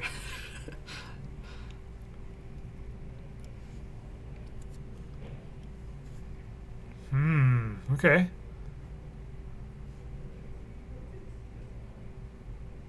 You're going to see a card coming down. Here it is. The Storm Chaser Mage. Followed by a Ponder. Take a few damage, is what he's going to say here. Yeah, this is going to be 6 coming in. Yeah. He could have, I mean, if he wanted to, he could have forced his own Ponder to make it more. I wonder if he actually has the Fire Blast too. Right? Just, maybe that's why he went and got the Because that's lethal. I think he's got blue card. I think so. But digging for it. All right, take 6. Yeah, and Go to 7. he's holding Force of Will. He's just gonna say, okay, whatever you play this turn, it's not gonna resolve unless it Right? doesn't matter at all. Scrubland, Savannah, they're pretty much the same thing. Right. Just like Maverick and Agrolome, pretty much the same thing. All right, you've got that's not gonna do it.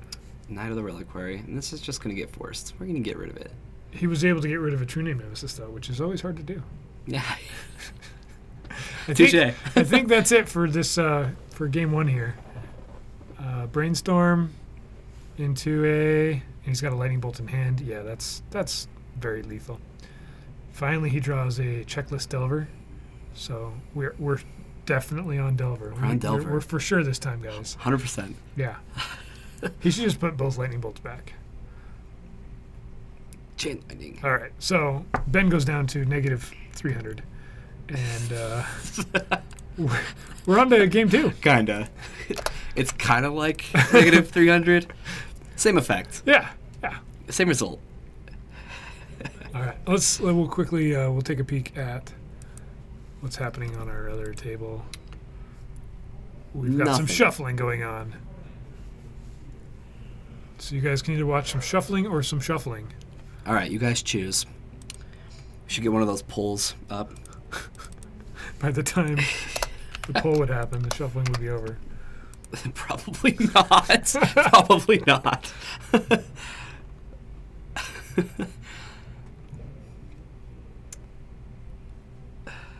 I vote shuffling? Okay, we got one vote for shuffling. Lucky for you. You're the only voter, so you win. Shuffling it is. All right, real quick, we'll switch over just so you guys can see maybe what's happening. We've got some white cards in one deck and something else in the other deck. Definitely some things are happening, but it's just shuffling. I don't even know. Whichever one isn't pile shuffling. So picky. We're Jeez. Yep, no piling yet. So picky. Yeah. Some white cards that Wasteland doesn't cast. Yep. There was definitely some white cards and some blue sleeves. Yeah, I saw Dark Confidant too. He's probably on Maverick or Agrolome. That's going to be my guess. They're the same thing, right? I actually have no idea. These guys started before I was able to... usually I try and grab them before they sit down so I can find out what they're playing while their opponent can't hear. Yeah. And didn't happen this time around. So I love how Brian bugs me to get that white and that blue die in our backup match area. And then they end up off the screen. Story of my life, seriously. There you go, Entomb Welder with Dark Confidant.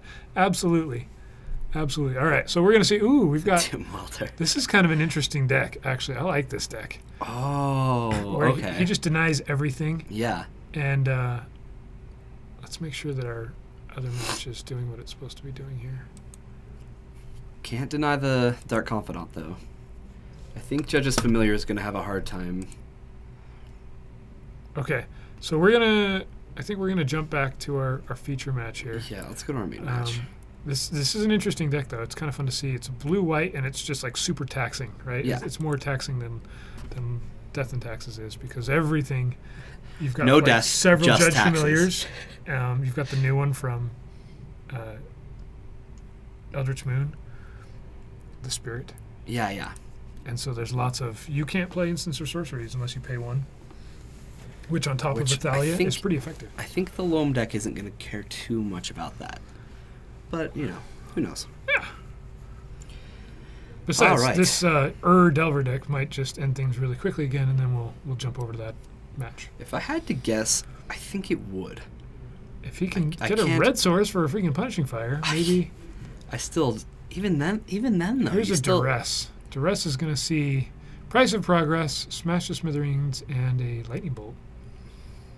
And a creature... There's a creature that can't be Punishing Fire in that hand. Just saying. So he can't go Delver. So what do you do? Storm Chaser Mage. Storm Chase. It just comes into play tapped. Actually, that's how that card works. It comes into play tapped, and your opponent loses it. At least one. It Yes. comes into play tapped and attacking. I like that. It just comes in. Ooh, this Wasteland actually might do something now that he didn't play a Delver. I think it is. Unfortunately, he didn't have anything else to follow up with. But so Bolt to the face, Storm Chaser for 2. He literally chased the... Oh, it's not a bolt. It's a Chain Lightning. Chain Lightning. He literally chased the storm, right? He followed up right after the lightning storm there. The flavor, it's too good. Yeah. You guys didn't think burn decks had flavor, but that was yummy. a flavor win right there. All right. Hey, he does have a red source. Weird that he didn't go get it last game. A fetchable red source. I thought for sure that's what he would. Zach looks at it like, Tyga? Yeah, that was the plateau, so it's red-white. Oh, it's a... Okay. He got off of Marshallats. But he would have been... He used a Windswept Teeth last game, right? So he would have been able Yeah, to... he could have. I wonder why. Nope.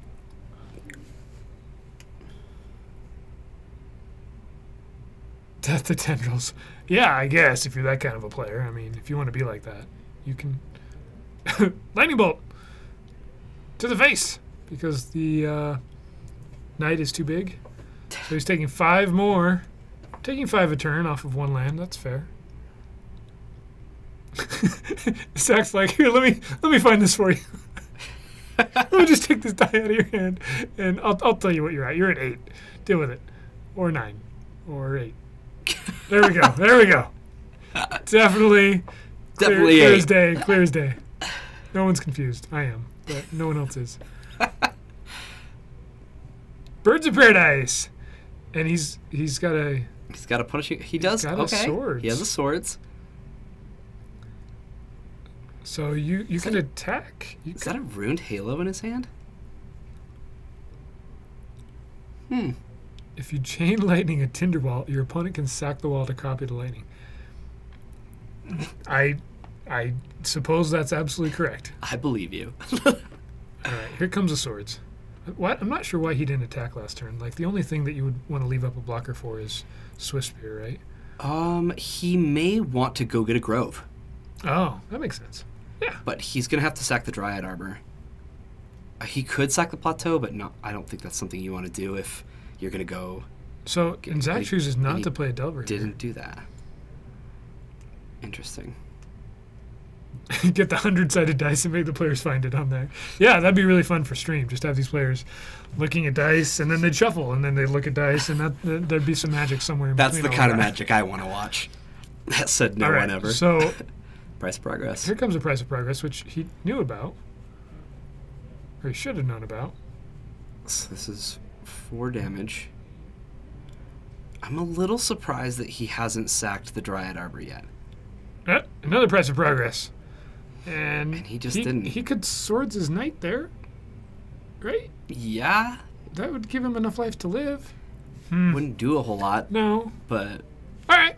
Well, on to the backup match here. We're just going to switch right to it. Let's see what's happening.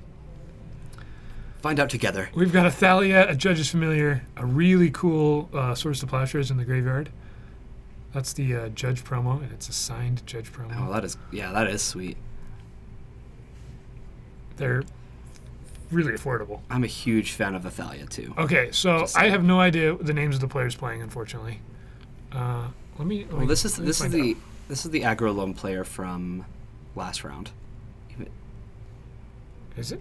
Yes. Find out.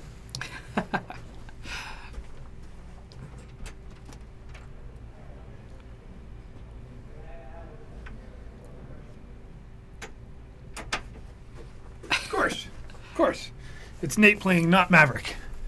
All right. Nate playing not Maverick Versus against Corey on, I'm not sure what this deck Not is Maverick. called. This is the Judge's Familiar deck. I'm not sure what it has a name. white creatures. It's like super hate bears, really. Yeah. This is aggro loam. Here we go. And I didn't want to bother them since they're right in the middle, asking what. The names aren't. No, we don't need to see the names. We just type them. There we go, guys. Here we go. He didn't need to go out there. I know their names. Dead Guy Caw. Perfect. Dead Guy Caw. That is a sweet name for this deck. Crimson says the guy on the left is what is, and the guy on the right is legacy. What is legacy? What is Legacy? Kyra, do you know the answer? The best format. Yeah, the greatest format. It's Oh, close. greatest. It's really close. My bad. Greatest and best. The best is the best. We got the sorry. joke. It doesn't matter. I've messed up enough things already tonight that just goes with. You were just filling in and making it happen the way I've been doing things. So that's great. Jeez. Viper. Dead guy squawk. Oh no! Oh no! I hope not. I hope there's no No Squadron Hawks. Hawks. Please, Please no no. more. We've had 2 weeks of too many Squadron Hawks. All right. What is the Judge's Familiar Legacy deck called?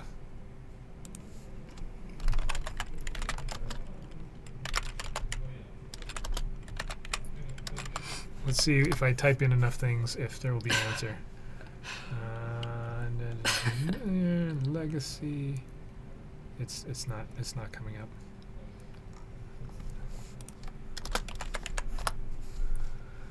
I could actually do like a real deck search, but it's. I was hoping it would actually come up.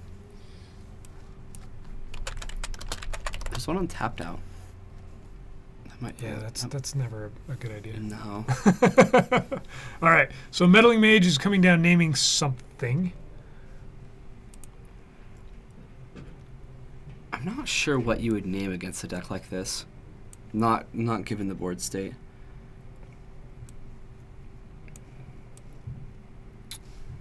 Maybe you just name Loam.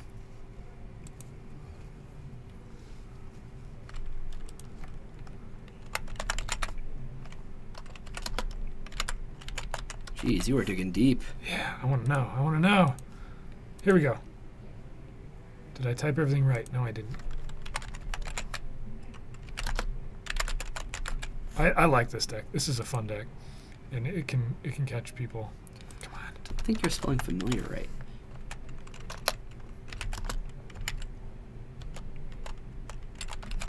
Like that. Please just cast Squadron Hawk.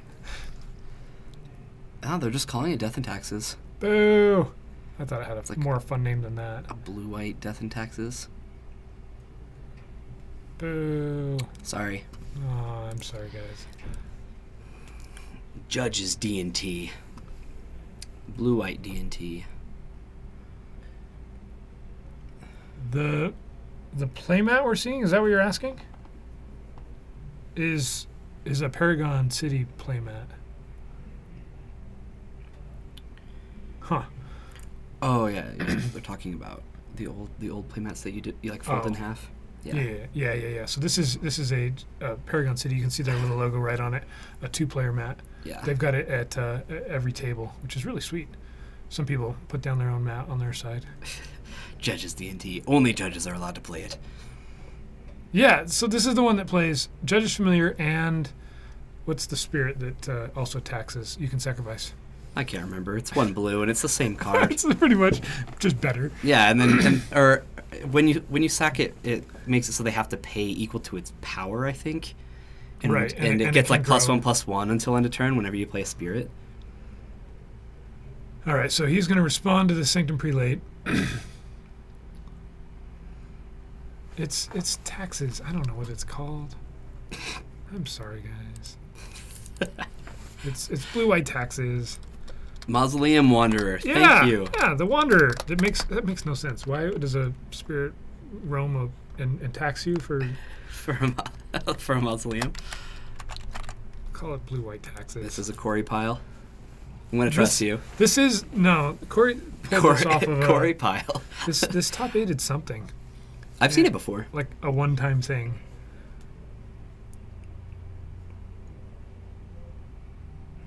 Blessed Alliance, untap my guys, woohoo! Just what you want to do. Yep.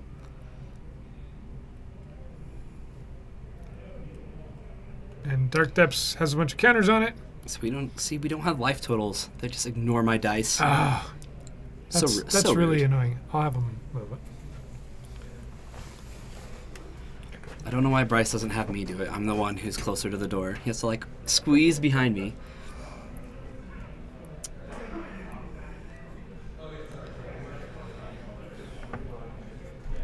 All right. So it looks like the taxes player really hasn't been able to get things taxed enough.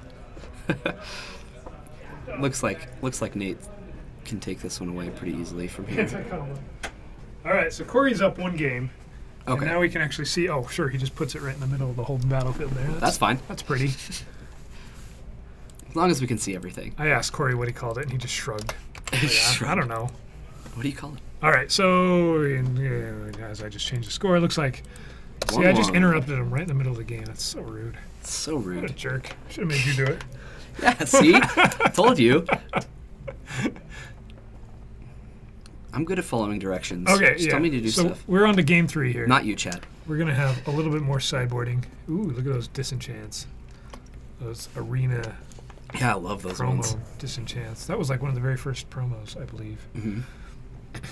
Back when you were called a Legends DCI member. It was like this little club, and they sent you counterspells and disenchants. Back when I was like a little child.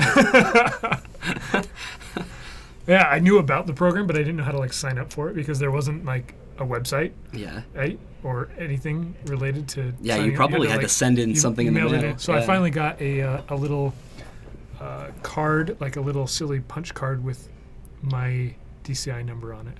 Mhm.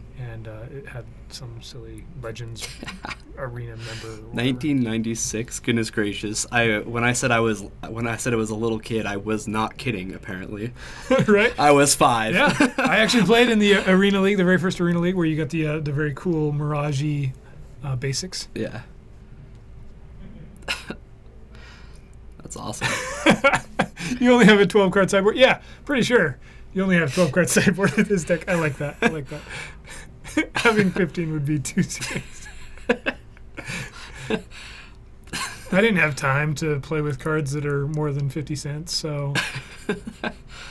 He does have, like, the promo version of the Judge's Familiar, though, so... Yeah. I mean, come on. That way you know he's serious. Not too serious. You know he's serious. It's the kind of deck that only has a 12-card sideboard. So that if you lose, you can go, Judge! Counter sideboard! Okay, just have to make sure.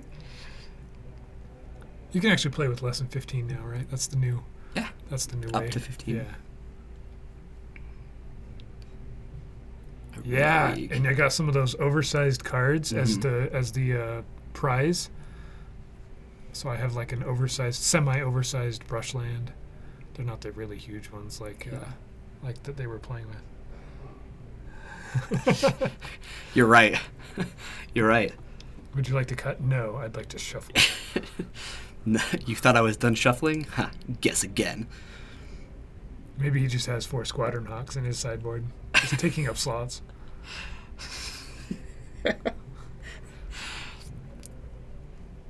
Don't put basic lands in or anything. Crew of the Weatherlight and Skyship Weatherlight, and then just reveal it every time you mulligan, or every time you sideboard, just accidentally reveal some cards. Oh, drop that card. Dang it. Oh, legacy weapon, shoot! I didn't want you to see that I had that. This is a really great idea that we've come up with here. I think I know my new strategy for legacy here. I like it, so it has to be solid. Oh, this wasteland is going to tap for mana. Collective Brutality. All right. He's not going to use it to duress Yeah. because Corey only plays creatures. Yeah. I think he's got a Swords to Plowshares in hand, but at that point, I don't think he's too worried about his swords. if Nate has a loam in hand, though, it would have been smart to escalate that brutality. I think so too, and you know it would have dealt 2 damage, but yeah. Gentlemen, welcome.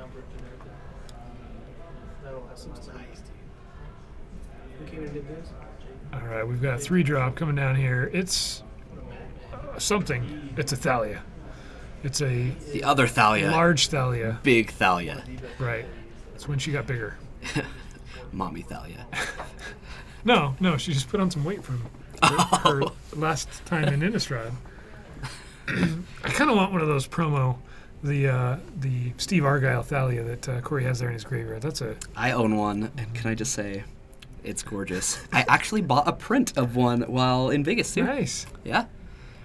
It's probably one of my favorite arts, and I've heard people say that they don't like it at all, and then I get all offended. You know, have to.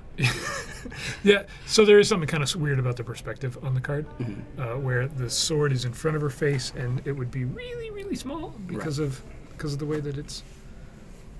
But I don't care. Doesn't bother me. It's still pretty. I think it's gorgeous. Jorgensen, you're on it. Just in case. I think we do have a MTG bot if you really want to get crazy there.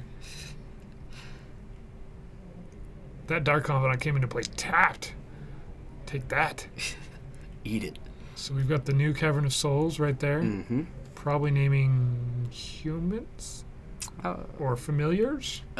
The bird. Or it doesn't matter at all here because... Bird, spirit, human, all of the above.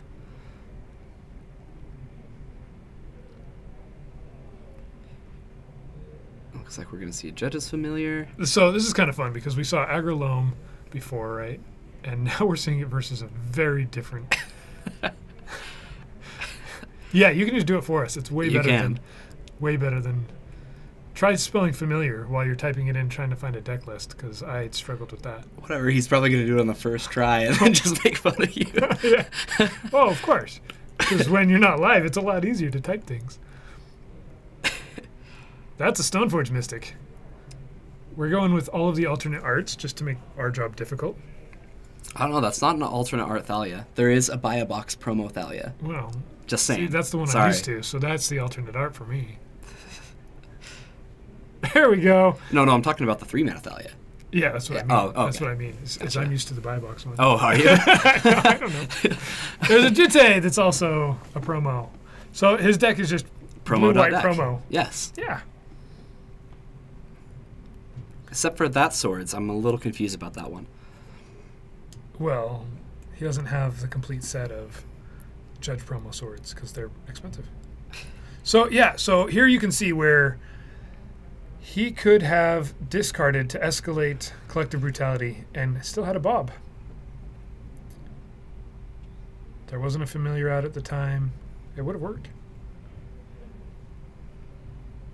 So we see this Cabal Pit again. But he is nowhere near threshold. Corey's playing the Legacy Staple Detention Sphere. That's what's in hand right Yep, Legacy Staple. now. Yeah. Goodbye tokens. Mm-hmm.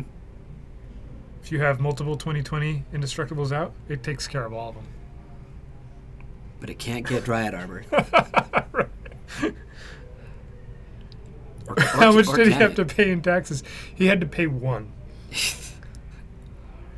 1 unit. Of tax. 1 tax units.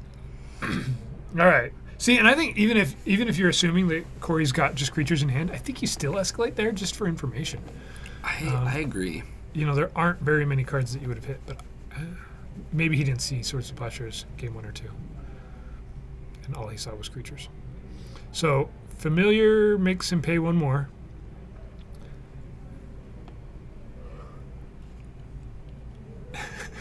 Yeah, I'm sure he got all of his promos online just so he wouldn't have to pay taxes for his There you- taxes deck. Mm-hmm. Flavor win all around. That's what you do.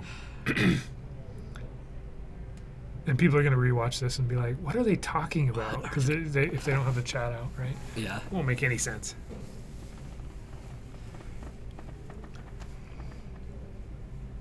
He's got a sword in hand. Yeah, just a couple of equipment. It's not a promo sword. No. I'm very disappointed.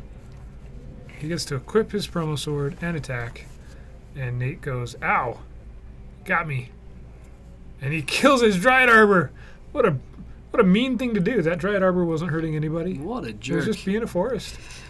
he just used his sword of fire and ice and killed it. That tree was alive. Yeah. Oh, cool. Yeah. Since we have the chat on screen, you'll be able to see it. Of course. That makes way sense. What he meant to say is he totally knew that, and he was just testing you. Right? Right. So, if Good he job, had played Jorgensen. the Cabal Pit last turn, it wouldn't have mattered because it would have come into play. It would have tapped. come into play tapped. Vindicate! There's a Vindicate. Gonna get rid of the sword.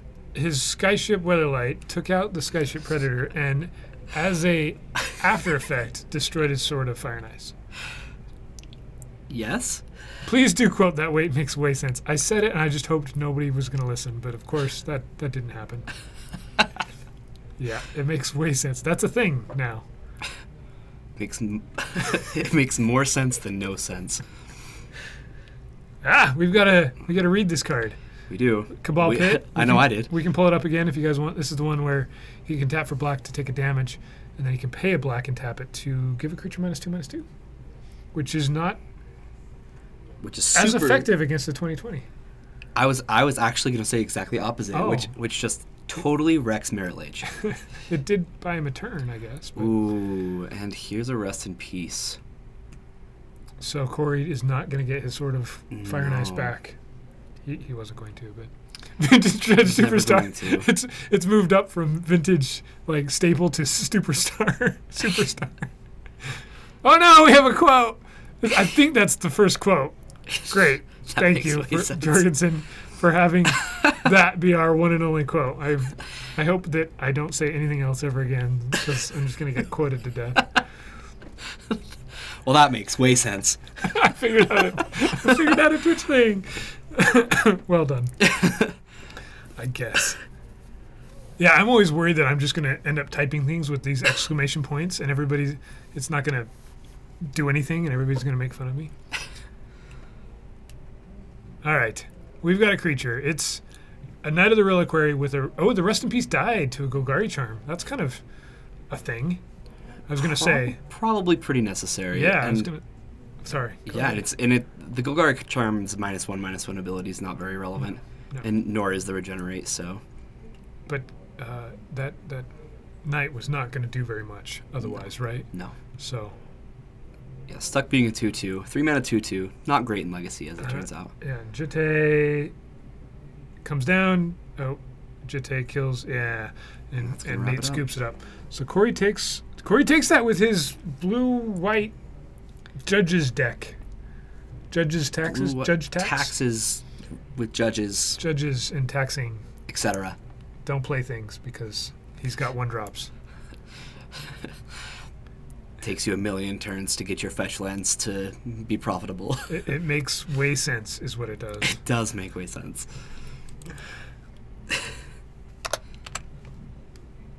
Corey takes it.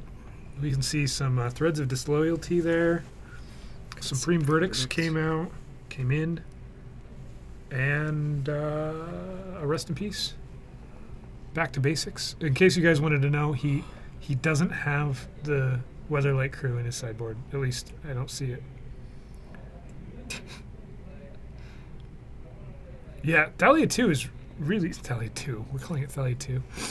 Is really strong. It's the sequel. Yeah. It hurts a lot of decks. Well, Yeah. by not trying very hard. I was really surprised to see that the Thalia 2. Let's just keep calling her that. Yeah, she's not in the vintage cube that's going on MTGO right now. Kind of surprising. yeah. I feel like she'd be really, really good in a vintage cube, but You can get a quick glimpse at the rest of his sideboard there. Looks like probes, some familiars, and some forces came out. All right, I'm going to leave Kyre here again, find out how much time we have left, and I'm going to let him look right at you guys. Here he is. Hey, guys. Bryce just leaves. Doesn't even give me a topic. Nothing. Nothing. He says nothing. Rex Splinter Twin. Because that totally matters in Legacy. Hey, you know what? I have seen a Splinter Twin deck do just fine in Legacy before. I think it was a classic, and this guy like wrecked in Legacy with Splinter Twin. So don't sell it too short. But yeah, definitely not something to keep in mind. Moving too fast there. Have Bryce find out if that was Cersei? I don't think so. What, the equipment? The equipment was a Jitte. Yeah, it was Jite. The Grand Prix promo. Knight of Cersei. Why are we pulling up this card? Yeah, what is this? I mean, we can look at it. We can pull it up. We can't look at it because this silly... Oh, goodness. Why isn't it working? Because I have to do things. Because you have to do I didn't things. change it on this one. So we've got 12 minutes left. That's what I went to go find out. And you mean these poor people have to endure us just sitting here talking? Well, we're going to look at Knight of Cersei, so they don't For have to 12 minutes? endure us at all. We're going to talk about why this is being mentioned at all. I am curious. This card's from Future Sight. It's from the future, guys. And it has Suspend. And I have no idea why we're talking about it. We're still not talking about it, actually. Not really. Okay, here it is. Here it is.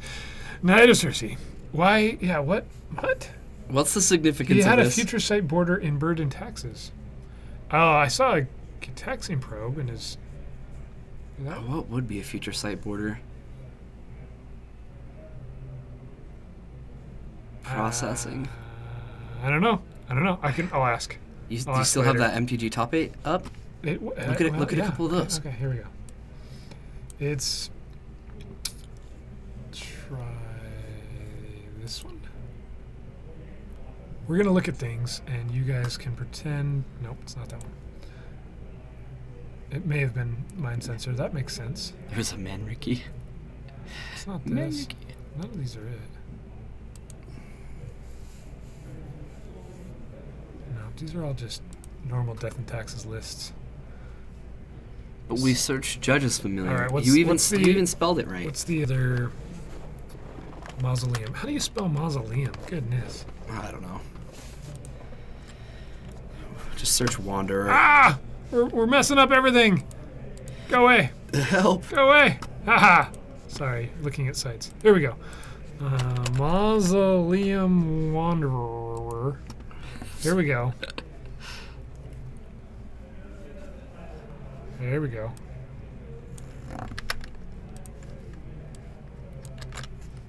All right, here we go. Did he play a Mausoleum Wanderer, though? I didn't see him play one. I thought the deck had 4 of each. I thought so, too. See, these are Stoneblade decks. Meddling Mage, Yeah. Stoneforge Mystic, Yeah. Trinium Nemesis. So the card is...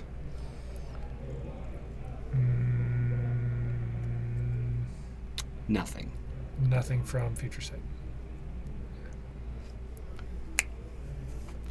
Well, Drat.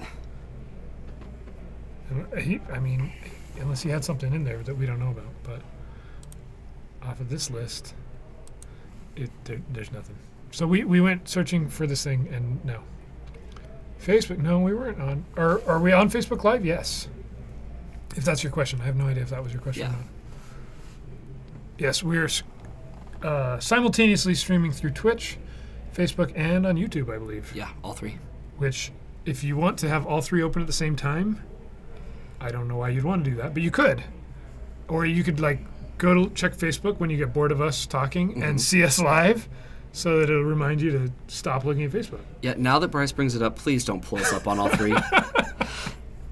That just doesn't seem like something you'd ever want to do. We could just look up every white card with a future sight border. I mean, we got 10 minutes. Let's do this. Here we go, guys. We're going to look up future sight. And somehow, how am I going to do this? Advanced. Yeah, I don't want to do it through this website. Advanced search. You can. It's actually pretty easy. Is this the way? Is this Yeah. going to be a good visual? All right. Yeah, and then just scroll down to the set. So this is what we call really exciting streaming right here. Is we are Yes. looking at a computer screen and you guys are not. Well, except you are because you're watching us.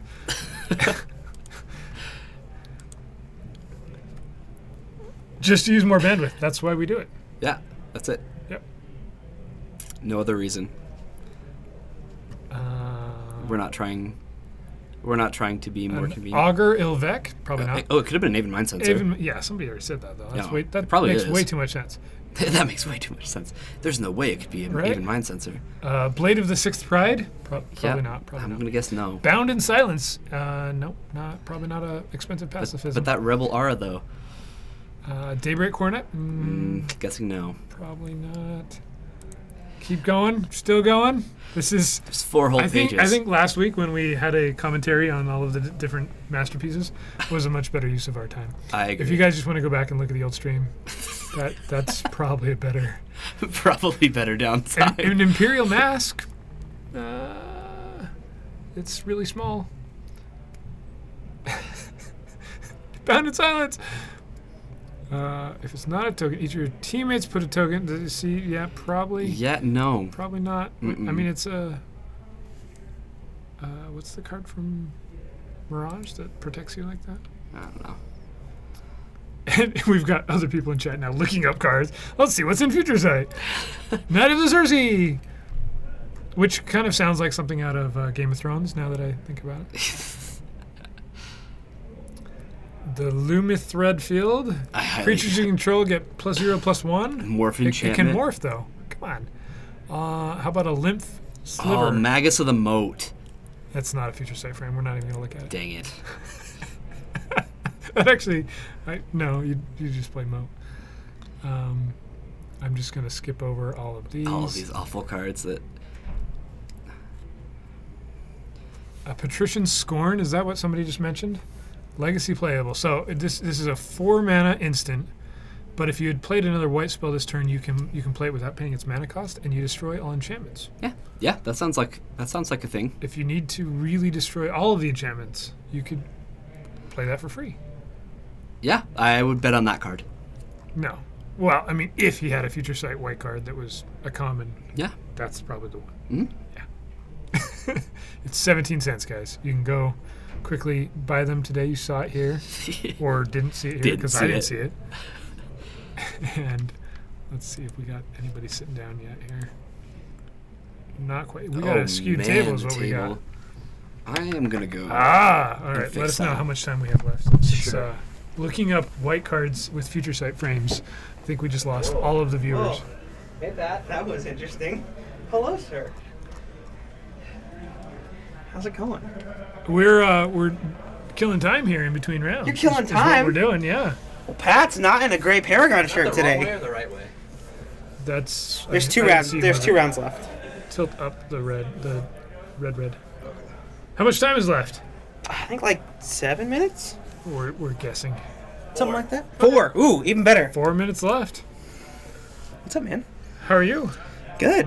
What's playing been Legacy going on? tonight. You get to play? Yeah. Are you playing some food chain? I am tonight. Yeah. And what's your record so far? I punted game 1 or round 1 against Lawrence. Better, very good. And then I beat Drew. So. What's Drew playing? So it felt like Affinity, like with Tezzerats. You're not Kyre? I'm not Kyre. Suddenly, a wild Kyre appeared. Had to fix stuff. That's better. Whoa. Things aren't tilted as much. Yeah, it looks pretty All good. of a sudden, I'm like, way back. So Was there a Glittering Wish cast last game? No, we were looking. We were looking through This Future makes- Sight cards. It makes more sense that Glittering Wish would have been cast last game than what we were actually doing. Oh, okay. For reals. Okay. Somebody thought they saw a white Future Sight boarded card, so we were trying to see what it was. Sure. I Okay. punted game 1, but now I'm 2-0. That's not what happened. Not 2-0. Oh. I punted match 1 against Lawrence, and then I beat Drew 2-0. So I'm 1-1. Sweet. Well, we want to see some food chain because Brian's not here to talk about it. Brian's not here to talk about it. No. Yeah. We got to have as much food chain as possible is what we need. No. I mean, it's a cool deck, but use Master Ball. Are you enjoying it? I'm having a blast. I got to do silly things against Drew. So Finally get to play some Legacy here. yeah, finally, yeah, because I'm normally working, but now I've got Tuesdays off. Would you like to give it a nickname? Yes. He used a master ball on you. I know, because a wild Kyra appeared. Yeah, Oh. Wild Kyra appeared. Yeah. Would I like to give it a nickname? This is my personal opinion. Kyra is a unique enough name That it that I doesn't- actually yeah. don't need a nickname. Yeah. You That should is give my it a opinion. nickname, and it should have an L in it. You should. Oh my god. You've already given me that nickname. What do I need? What do I need somebody else to give me that nickname? I tried. It was completely unintentional as well. All right, Okay. Jorgensen, let's hear it. What's the nickname? Yeah. Let's hear it. Still waiting. Yeah. I don't see a nickname. All right, we're going to look at things. He's instead actually of- thinking about it. Like, what are we actually going to do here? It was a joke, but now I have to follow through. I mean, All right, here's a card. just Let's mentioning, I am sitting right above where it says Kyre, and this is my spot. So you could call me Kyre. That is something you could call me. Endless Sands. Let's look at this thing here. What kind of nickname is El Kyre? Yeah, A good Bryce. one. What? Idiot. This This night is thing. sweet. All right, here we go. Here's the thing. It's right on Kyre's face. I don't nickname Pokemon either. Endless Sands. I have nothing to say about this land, so I'm just going to make it up. You get to exile target creature you control. Okay, so presumably something that's like on its way to death, right? Yeah. Then you got to pay 4, tap it to sacrifice, and return all of those things. It's kind of expensive. Is that with it? I It's mean, definitely is. standard playable. if you, Definitely standard playable. if you you could- get like 2 or 3 activations Yeah. out of it, like Honestly, I'd even say one Yeah, activation. even one if the creature's good enough, You right? now keep in mind this is a card that I envision things like Gear Hulks Yeah. getting snagged by. It's really good with Miss Hologriffin. Exile target creature you control. yes. Just what you want to do. Just what you want. Yeah.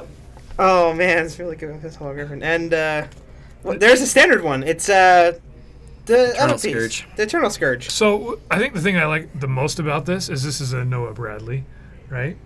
Oh It's yeah, gorgeous it's art. awesome. Which is awesome, Sounds right? like time in the round. And So I'm gonna head imagine out. Take this it. guy in foil. So I want this to be playable simply because I think that a foil version there's a card that has kind of a similar thing going on like this that's in foil, but it's a common that never saw play. But it was gorgeous in foil. I kind of want this one to play.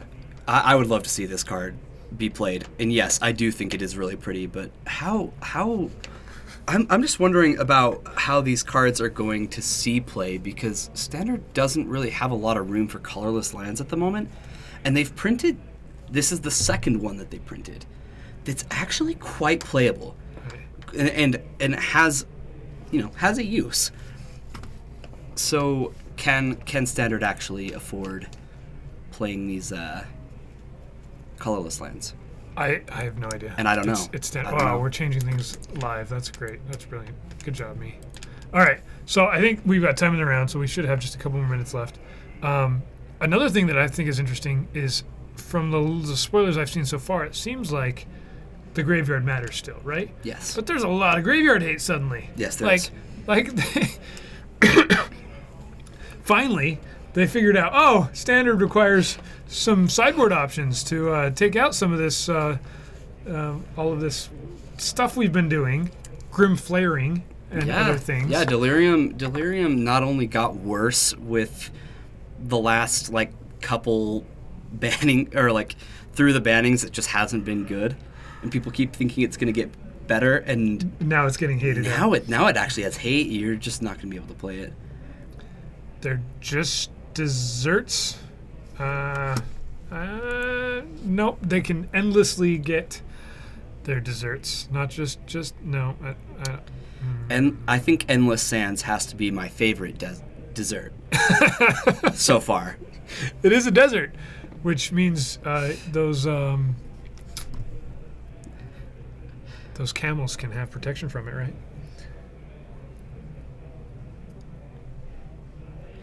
Oh yeah, they're 3/4? referring to the new Manland, where I believe it's 2 mana, and you have to exile a land from your graveyard, Ooh, and which one's that? it becomes a 3/4. I cannot remember the name of the card, Aw. but we can just we could just search for. yeah just go mythic. I usually use like Mythic Spoiler or. We're gonna look at spoilers some more while we're waiting for round 3 here to start, guys. This set's looked pretty cool so far, so I'm excited. Can't target your own camp. All right, we've got this amazing organization. Towards the bottom will be the lands. Yeah, this one, and that one. Oh, it's this one. Yeah. That's in another language. Oh yeah. We pulled Hostile up. Desert. So it's unfortunately all foreign. So it taps for colorless because it's a desert, and you can pay 2, exile a land from your graveyard, and it becomes a 3/4 creature until end of turn. It's still a land. That's interesting. It's really powerful. The the only question mark is how reliably are you getting lands into the graveyard? I mean, we do have like a full 10 lands now that you can cycle for 2. Sure. So that's relevant. And it's not anything past standard playable. I think you'd rather just have Mutavault. 3/4 is strong. Depending on the deck, I could see it. Okay. I could see it. Maybe is a try it out. I wonder what a Pox deck would think of a card like this, where like they're already putting lands. Calling them desserts here from now on. Yes, these are all desserts, and you can have protection from dessert. Endless desserts. Colby can translate foreign cards. Yeah, good one. We still don't have anybody. You know how many times I look at Colby's foreign cards and I go, "Hey, what does that do?" And he goes, "I don't know." I'm like, "Oh, you were the worst." I always know what the cards do. I just ask him anyway, just to get on his nerves. This is a small spoiler website. Let's try another one. Got this one. This is your preference? I don't know. I think I use. I'm old, so I use Salvation. Salvation's the one I use, mostly.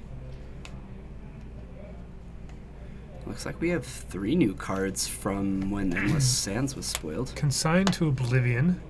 You can pay 2 to bounce a non-land to its owner's hand for an instant, which is a lot of these split cards or whatever they are, aftermath cards, are not instant speed, which is kind of sad. Yeah, the aftermath sides. Mm-hmm. I think only like 2 of them have been. The Oblivion side, you can pay 5 to target opponent discards 2 cards. Okay.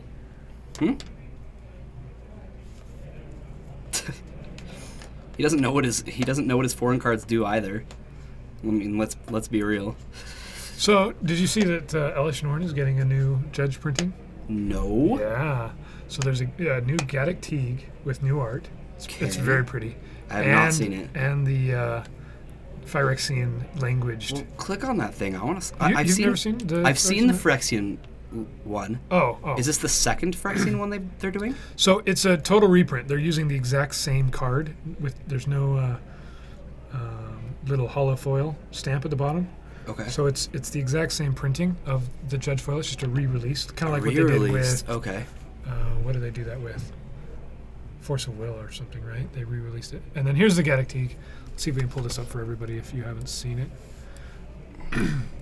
It's pretty cool. Whoa. It's very large at the moment. Hold on. Apologize, guys. Using different websites and pulling up a card is a little bit of a process. All right, so this Gaddock Teague, and you can imagine this thing in foil, just looking pretty. We're gonna just transition to our table here, so you guys can see it. Uh, That's pretty cool art. Yeah, it looks great. So what's kind of weird is this is a judge. It's a 3 of 8, right? But the Elishnorn is not numbered like 4 of 8 or 2 of 8. They're just reprinting, Okay. so it's still 8 of 9 from the old printing. I don't believe they've done that before. Not that I know of. Yeah, this is a good-looking card. Kind of an interesting choice to reprint Galactique. Yeah, Like this? yeah. I've always been interested in how do they choose, right? Some judge foils make a lot of sense. A Mana Drain or the Pretty Force of Will at the time with the Fluster alternate Storm. art, and the only time you could get it in foil. Yeah. Other times you go, huh? Why'd you do that? But I think that they're. I am disappointed that they're not doing occasional of the old frames anymore. Yeah. Completing the sword cycle would be cool, and some of the other staples would look really cool in the old frame with the foil. Yeah, I agree. All right, guys, I'm gonna check and see how much time we got here. How many games we have finishing up? Probably not too many. Yeah, I feel the same way about Mythic Spoiler. Like I personally like Mythic Spoiler when I'm looking for a specific card, but as the cards get released, my preference is MTG Salvation. I kind of bounce between the two.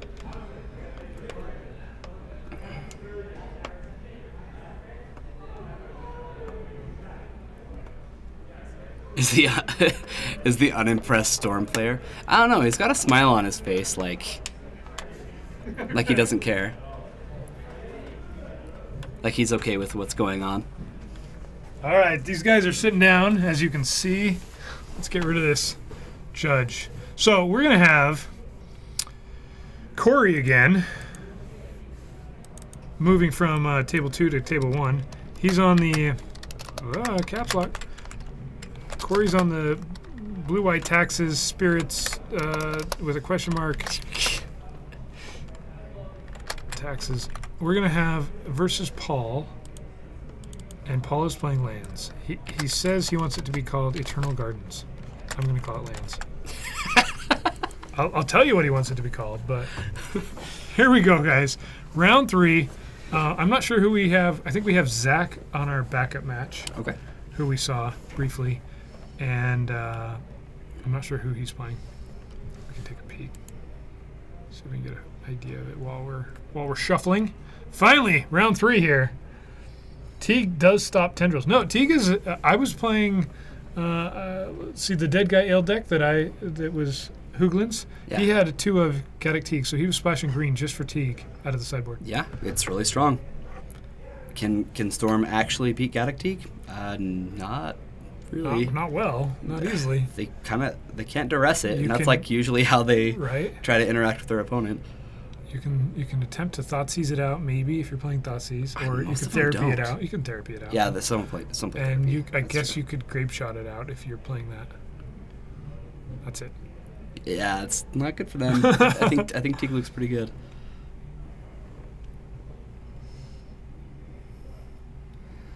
All right, so what do we have going on? Still more shuffling. Our backup match looks like they're getting some hands together. So it looks I like we have see some Eldrazi. Just Eldrazi. Eldrazi in our backup match. I'm not sure it is.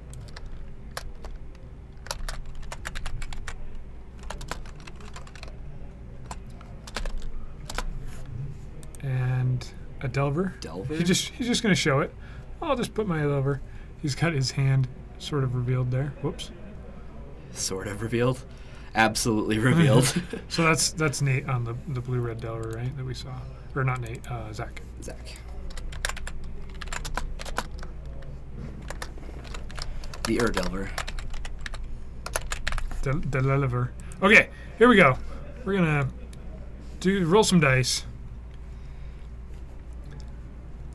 And I have no idea what to expect with this taxes deck versus lands. Like, the taxing kind of matters. It's going to matter for a small window of time, I would guess. After sideboard, they get a lot more relevant cards, though. I haven't wondered which Kithkin smiles.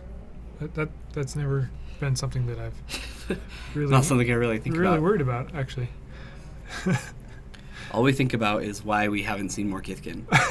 No, Saddest I thing don't really ever. mind that Kithkin went away, actually. I love Kithkin. They're awesome. I think Kitchen Finks should be a it should be a Kithkin because that Should just, be a Kithkin. yeah, Kitchen Finks, Kithkin Finks. Kithkin It thinks. just gets confusing. Nope, it's an oaf. All right, we've got a Chrome Mox, a Grand Prix Chrome Mox. Get rid of the metal. Get rid of the Meddly Mage into a Thalia. Take that, lands. Promo into promo into promo. Yeah. In the meantime, let's do this. Fix all my mess here.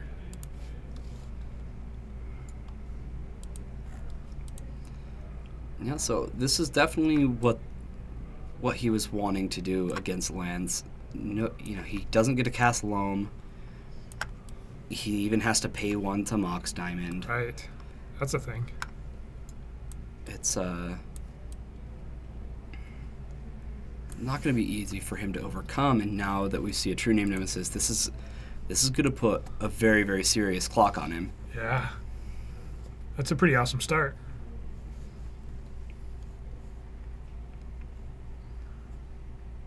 And kind of interesting choosing Chrome Mox over Mox Diamond, right? Yeah. That way you don't have to play extra lands Hmm. that you don't want to see. And getting to get rid of a Meddling Mage or a Judge's Familiar, both tap for red and white, which is pretty cool. Yeah, the two Moxes play quite differently. The Chrome Mox the Chrome Mox kind of takes the slot of a land, whereas the Mox Diamond doesn't take the slot of a land in most decks.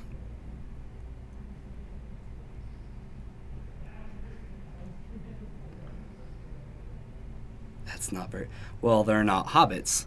They're Kithkin, so yeah, that's not very hobbit-like. So it pays 2 for You're an right. exploration, which is probably what the card should have cost. In all reality, I mean, it was in a broken set, so whatever. yeah, sure. And now Corey's probably got a pretty good idea what Paul is on, if he wasn't already ahead of time. So he's got a Meddling Mage in hand, and you just drop that here and name Life of the Loam. Loam. Yeah, and make him have Easy card to name. the. You see the Grove of the Burn Wheels though, so you're assuming Punishing Fire, right? And that's kind of awkward, but Yeah, but I still think you make him do it, because they're gonna have to pay 3 mana to just Punishing Fire it. so we're gonna have a Stoneforge Mystic come down.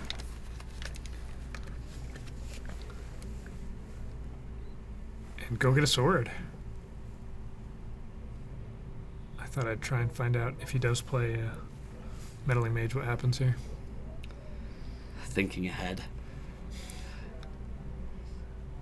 Yep.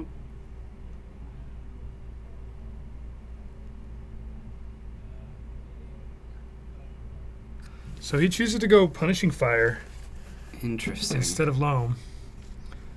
And we can... I can definitely see why you would name that. Keeps your Thalia alive, keeps your Stoneforge Mystic alive Yeah, and you at this point. And Loam actually doesn't matter much right now in this No. board state. All right, we'll just leave it's the card that Lands needs to win, but I think Lands is trying to dig itself out, not win, at the moment. Although I guess it kind of does them both at the same time in a lot of ways. Yeah. You're absolutely right, Jorgensen. And Exploration is just a way worse version of like Fast Bond, right? Or Yes. one of those cards. So at 1, it totally makes sense. We've seen some busted plays with a turn 1 Exploration in lands, right? And if it cost 2, those would have been happening. Yeah, seriously, we haven't had like a really, really powerful land be printed in a while. I mean, the ones that come to mind that are actually used right now are like Cavern of Souls, which was a while ago. And I guess Nykthos. Yeah, it was powerful at the time. It is breakable, but yeah, they have toned down their lands. No kidding. So he goes and gets the Glacial Chasm. which lets him live, is what it's For going to a do. while. See if I can't pull that up. We'll look at the pretty from the vault one because it's pretty. So this is what he gambled for. Oh, maybe he just changed his mind. Actually, I didn't see what he got. I did not see either. Curious. It could easily be Loam. Yeah. I'm not sure if he'd get it done. Maybe he searched for another Mazevith. Did it spike? I don't know if. Yeah, it used to be a moving up couple a few dollars. bucks is a huge spike when we're. Yeah. I'm used to now legacy spikes where a card from the Legends, Drop of Honey, for example, from Arabian Nights goes up double in price, and it suddenly is a $60 card because it was on camera, poorly on camera. Yeah. I think too. Like it wasn't. I don't think it was the right play. But that's because reserved list, right?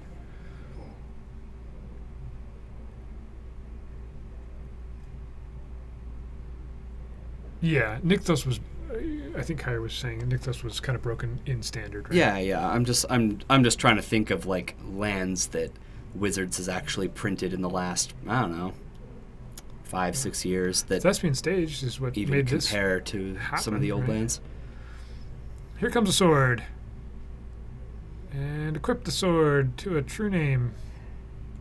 I wonder who he named with that. Probably himself. I can't imagine. There's only 2 players there, so 50-50, right? And it can't get mazed, which is silly. So yeah, Drop of Honey went up a ton, right?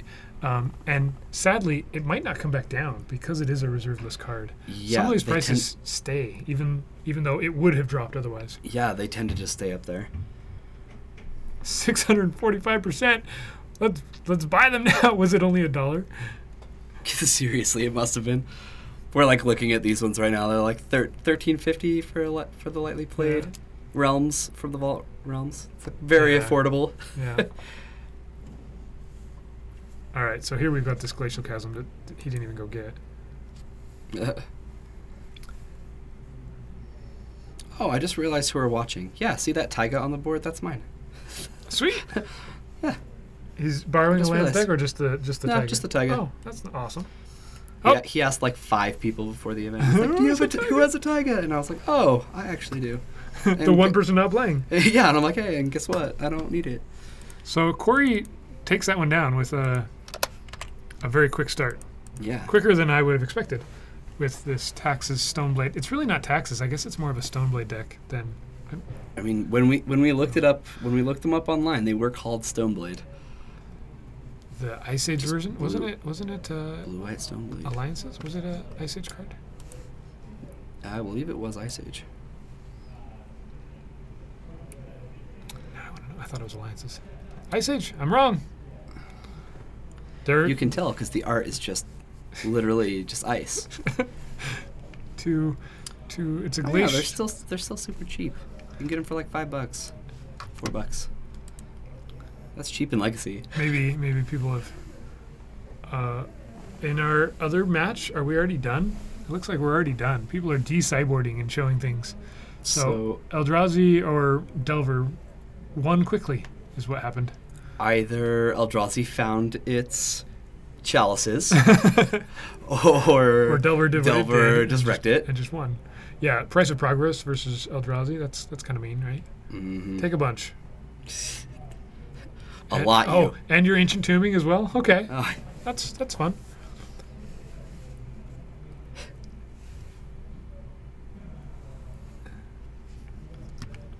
So just by mannerisms, I'm gonna guess Delver won, but that's not banking on a lot. yeah.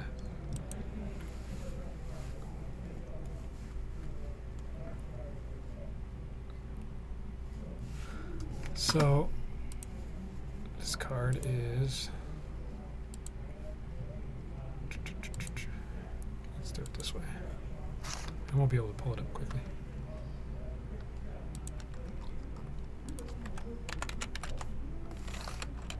Yeah, I'll do it this way. Some of these cards already make it into their database. So here's what we're looking at. This card that does things. Players can't get counters. Counters can't be put on artifacts, creatures, enchantments, or lands. It just screams, "Break me, please!" Right? Yeah. This is the card I was talking about that, in combination with Decree of Silence, just locks out all of your opponents in Commander. This actually isn't the only card that like does well with Dark Depths either. It interacts with Dark Depths. It works. Yeah. The combination works. It's just you don't really want to be playing a counterable card when you can play a land that does it instead, I think. Oh, definitely. Yeah, there was an artifact that was printed that I kind of had to laugh about because it works with Dark Depths. It's a 3-mana artifact that you can just pay 2 and it becomes a copy of pretty much any permanent. And I'm like, oh, hey, that works with Dark Depths. And then I thought about it and I was like, this card would be really hilarious to like show and tell in off of somebody else's show and tell and just like make it a copy of their Emrakul and just kill them. Yeah, there's a lot of different things. The fact that Infect shuts down Infect. Yeah. So Infect has to have a disenchant type of effect, which green does. Decree of Silence is unusable. Well, in Commander you could play it. People do. I mean, you're not going to play it in Legacy. The combination works though, right? But yeah, there's a lot of different things that this could do. I'm not sure that we're going to see it in Legacy though. Probably not. I think that Wizards has been a little more careful about how they're printing hate cards nowadays, and if you guys haven't noticed, they all seem to be 3 mana or higher. Right. It also shuts down like a Jitte. Yeah. No counters on your Jitte, please. It's just a 2 mana equipment that does actually nothing. Yeah. When it attacks, it does nothing.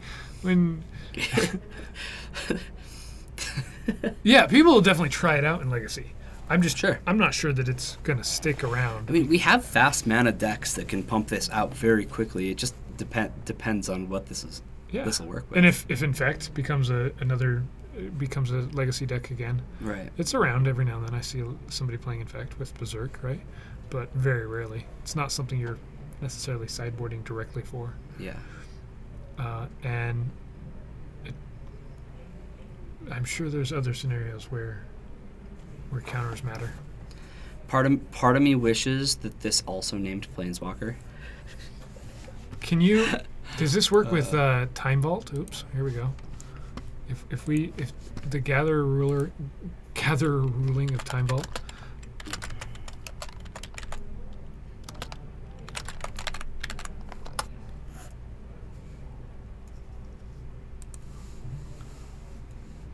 Or does Time Vault just come into play tapped now? I don't remember. It kept changing.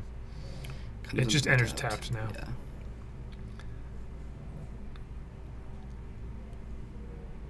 Yeah, there's no counter on Time Vault anymore. Yeah.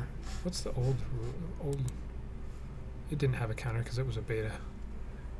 Yeah. All right, we've got some cards in hands. Finally, here we go. Game 2. Paul's going to be on the play, and Corey's going to cheat. No, he's gonna mulligan. It's a brave soul looking at the top cards of his library when he mulligans. Yeah. I can't do it.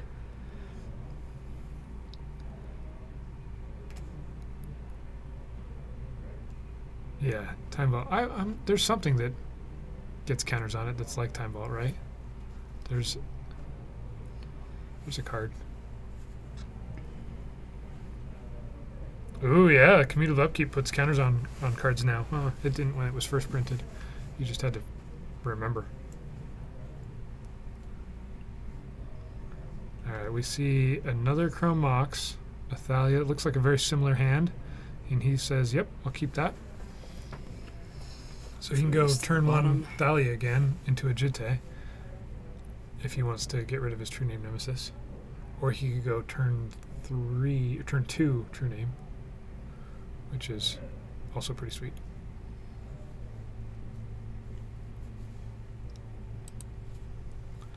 All right, from Paul's side, we have a land.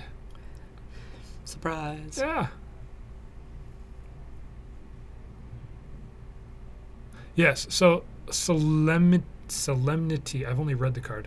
Solemnity? Solemnity? Solemnity. I've read it several Solemnity. times. I haven't said it out loud before. This seems like the type of card that is breakable, right? Yes. Like there's enough cards out there that haven't had a chance to be broken that this breaks. Yeah. So I wouldn't be surprised if there is something. Definitely in Modern, Right. right? And that's without digging through every card that gets counters to figure it all out. But that happens really quickly now. When a card like this gets spoiled, somebody goes through every card really quickly and finds, I mean, that happened with the kitty cat combo, right? As soon as the card was spoiled, I swear, the next day it was, oh, look at this combination you didn't realize. Oh, it was out the there. moment. Yeah. Everybody saw it. Immediately. Like, one person posted it, and it was just everywhere. That's how I remember Cumulative Upkeep working, but I always thought I was just doing it wrong. I thought people just didn't know how to do it correctly, and because the language was so, you had to like open up that little rules book to figure out how things worked, right? And it came in your starter deck, and you had this little rules book. Nobody actually looked, so it was just like, well, if you add things together, let's just double it every turn. Yeah, the wording on cards nowadays is just amazing. All right, Thalia's gonna attack. Paul says, I don't care. Solemnity. Really? Is that actually how you're supposed to say it? You pronounce the N? You don't pronounce it when you say solemn. Yeah.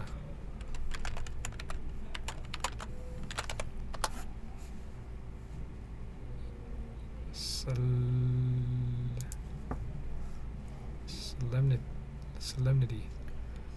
Solemnity. Huh. Okay. You're right. Awesome.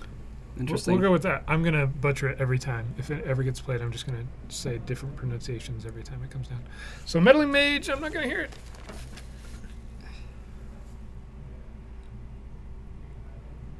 I think it needs to be Loam this time.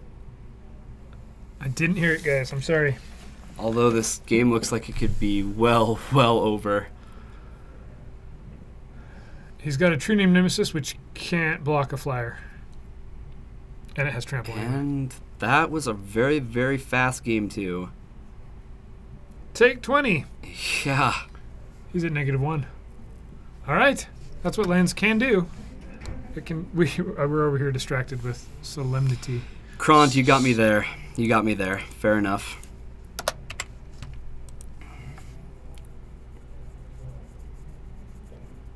Here he comes up with his brilliant, like, even magic-related I know. version that just totally makes sense. All right. Solemnity, Damnation. They're the same thing. It's one's a white card, one's a black card. They functionally the same. Functionally the same. Or nothing like it all. It's one of the two. Who's to say? All right, and if you remember our backup match that we haven't really been going to at all is already over. It ended before these guys finished game one.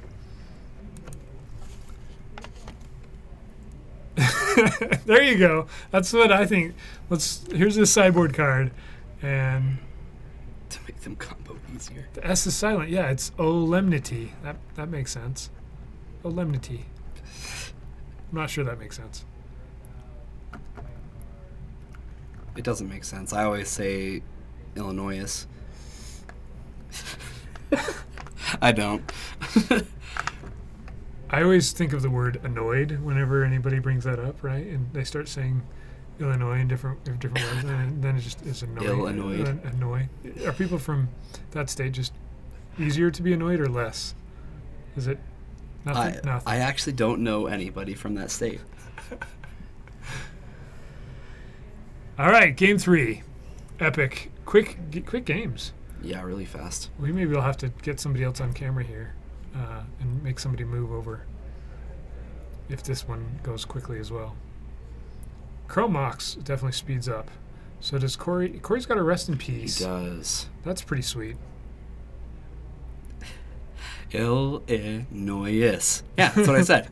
Illinois.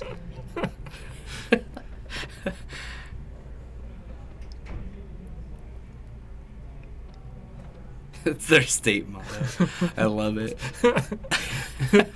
Illinois is where they say Illinois, the S is silent. That's probably what happens. Illinois. Illinois. Illinois. All right. Corey's thinking about this one for a while. I think you keep this because you have the rest in peace. Yeah. I You think also have the Caracas combination. he has 2 Caracas. That's all right. I think that's okay. Wasteland's going to eat one of them. He's on the play here. He can shut his opponent down so brutally with this hand. Turn 2, rest in peace. Turn 3, the Meddling. prelate. Well, he can, yeah, and he has meddling mage too. He can really shut off this deck.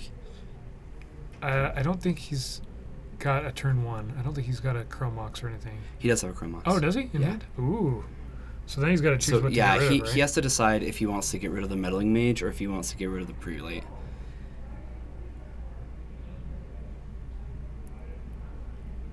They never gain depletion counters. Ooh, interesting. That's a thing. Yeah, that's interesting.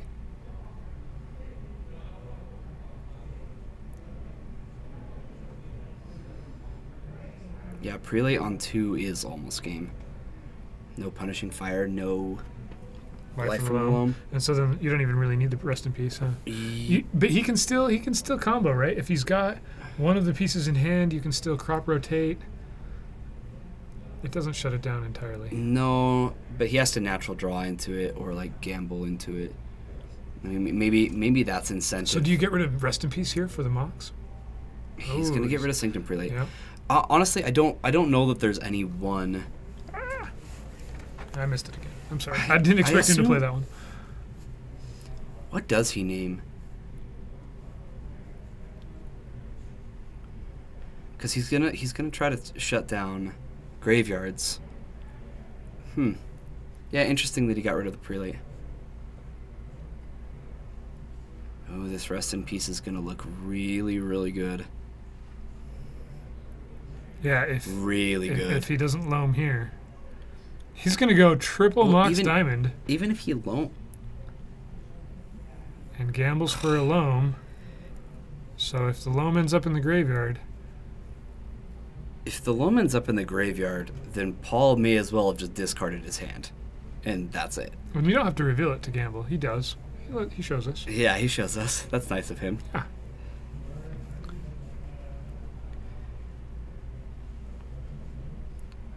So if he doesn't discard the loam, then he gets to bring back all these lands. Right.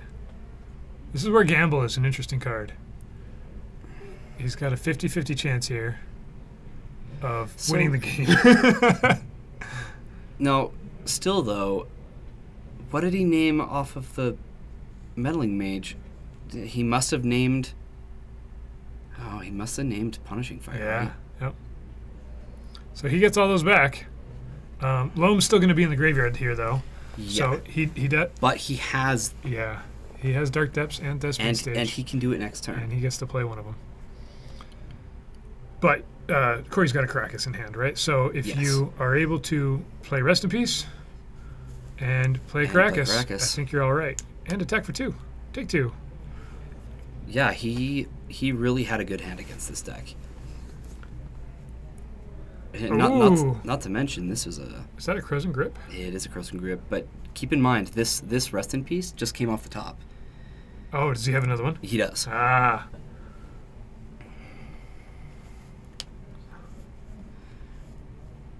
So I would assume he's going to elect to kill the Rest in Peace.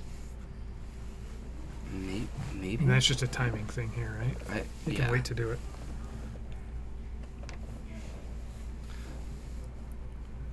Crozen Grip being the card that has split second.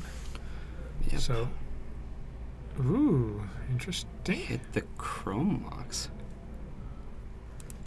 So the Sanctum Prelate is exiled. Okay. Oh, they're both exiled. Duh. Rest in peace. Okay. Yeah, I'm curious his line of thought there too. I mean, I guess his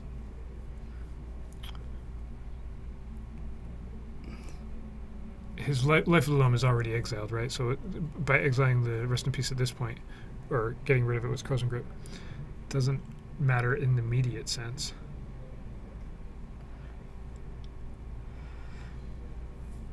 Yeah, maybe it just shuts him down for long enough to find a wasteland. Because he has enough mana that he can, like, make the 20/20 and then, wait, you know, or just wasteland on the same turn he makes the 20/20. Ooh. All right, Corey's going to choose to tap 2. And he detention spears all of the Mox Diamonds. Oh, Take that.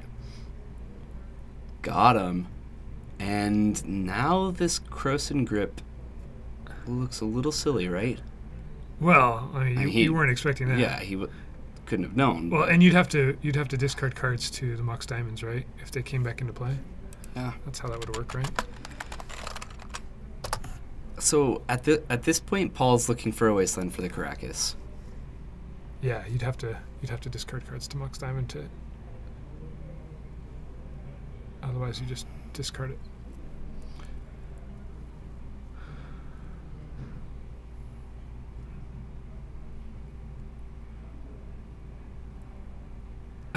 Right? We're having fun with some interesting top decks for sure.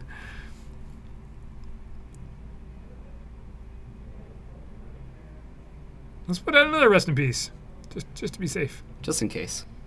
Don't detention That don't fetch detention land? sphere me, bro. Right? That fetch land is definitely going to exile. Yeah, take that. We've definitely had some No moxes. No some moxes for moxes anybody. on screen, on camera today, haven't we? Yeah, no kidding. Yeah, a 2/2 is not a very fast clock. And most of the creatures in his deck cost 2 or less. Yeah. I think the only 3-drop is True Name. This is silly. I'm having fun. I did not expect a detention sphere on 3 Mox Diamonds. Is that a gamble Paul just drew?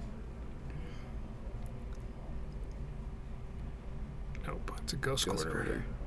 Okay, so That's an answer to now- Caracas, right? Yeah.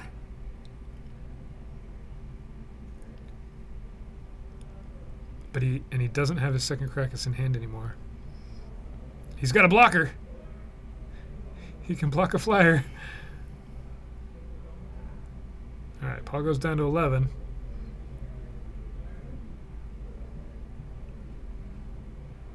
So he doesn't Ghost Quarter at the end step. Tap that crap. Yeah, no kidding. I definitely understand why he wanted to get rid of the Moxes, but I think getting rid of his other Caracas could matter. Yeah, right. It might not if Paul's Paul giving keeps him a ripping. chance here, yeah. Thalia's kind of sweet. Ooh, Thalia makes it come into play tapped. Yeah, But so, well, you can still do it at a turn. right.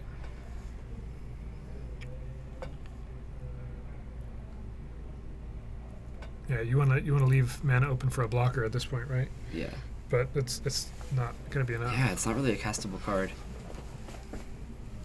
Yeah, I don't know why he's waiting at the moment either. He must. I guess it's possible he's expecting a Swords to Plowshares in Corey's hand, if that's what he's playing around.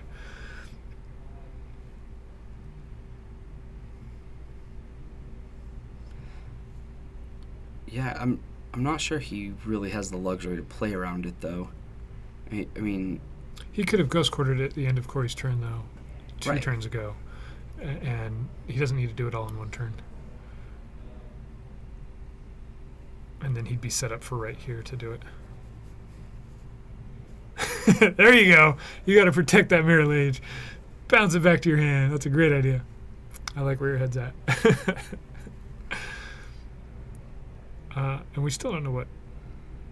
All right, so here's the trigger being pulled.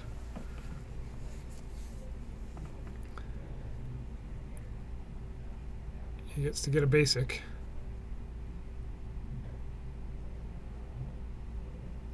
And we know he's got a Thalia and a Spell Queller. Spell Queller, a blocker, a chump blocker. if Merit Lage had a mana cost, it would be... It would be a card you could cast. I don't know. Yeah. I don't really know how to answer that. Well, Progenitus costs one of each color, right? Oh. 2 of each color. Gotcha. Is that correct? So it costs It'd probably just mean like, you think it costs 10? 10. But Yeah. 2 of each, like Progenitus, kind of. 2 of each colorless? No, yeah, 2 of each colors. All right, so here's a 2020. 2 generic, 2 colorless, 2 generic. It's going to 2 attack, colorless. and here comes a Spell Queller, because it has Flash. So it gives Corey a draw. And Merit Lage has... No, Merit Lage does not have Trample. That's right. No, you can jump it. Okay, Paul's going to gamble for another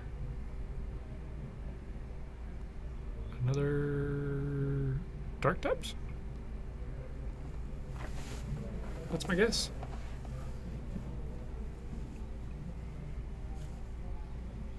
This time he doesn't show it. Doesn't show him this time. Mm-hmm. Oh, come on. Right? Doesn't. All right, we've got a die roll. Here we go. It's a 2. It's the Wasteland that he just went and got. That's smart, I guess. I think so. I think I would have gotten...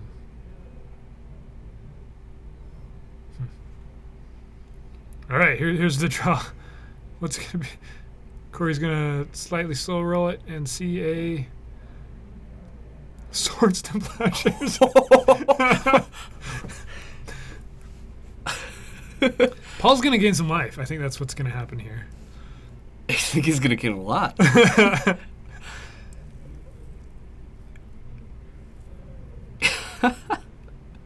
Corey, I think, is talking to somebody off screen. We got Thespian Stage, and he gets to Swords that 2020. Must be nice. So Paul goes up to 27. How often do you rip the one card you need in your deck? Let's see. Well, I'll tell you my experience. None of this world. Paul's got a Life of the Loam in hand. That's his one card. So are we going to see some more 2/2 beats? Ooh, a Meddling Mage. Okay. He's going to choose the Thalia first. So I'll actually listen next time he plays Mage and find out what the second one ends up on. We still don't know what the first one's on, right? What does this play here? Oh, he's copying something. Okay. Mm-hmm. Yeah, I don't know what it's on. I would have guessed Punishing Fire. I guess that's got to be the assumption. All right, let's see what he's gonna say here. He has landed in a bad situation. Ah, yep. Air 5. Is anybody playing Turbo Depths? We often do have a Turbo Depths player. Yeah, I'm not sure if they're here.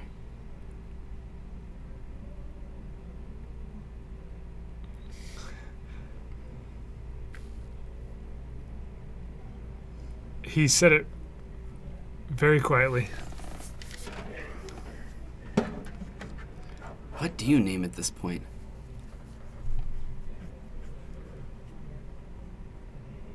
I guess you could name Exploration if you want to. Okay, so Corey is looking like he totally has turned this around. Paul's down to 13.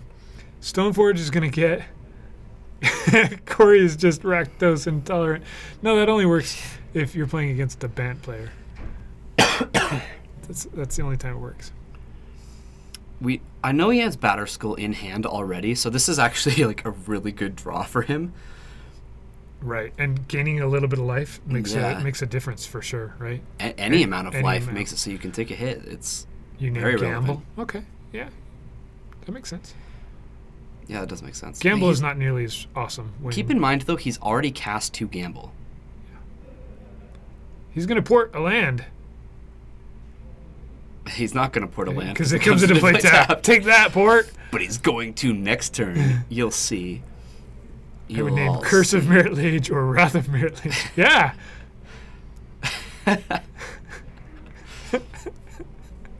Those meddling mages. Ooh, and a Wasteland. Yeah, so Corey, I think, has this pretty well wrapped up, which means this blue-white Taxes deck, blue-white Stoneblade, whatever it is, We haven't seen one Judge's Familiar or one Mausoleum Wanderer yet, but we have seen main deck meddling mages. You know, just to be clear, the meddling mages, they're just like normal mages, but these particular ones are meddling, right? Right, right. They're made of metal, is what they are. Oh, okay. That makes sense.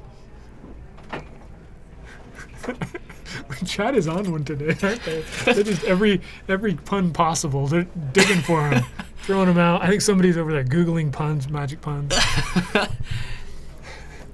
That's pretty awesome. Are you kidding me? They've probably got a scrapbook. It's just like they have little tabs every legacy Here's card. a card. Take a tabernacle, but it's not enough. Corey will be able to pay one for all of his dudes, and that's enough. Tabernacle's a little late. If it had come down earlier. So now I'm a little curious because this guy's got a tabernacle in his deck, and he borrowed my tag.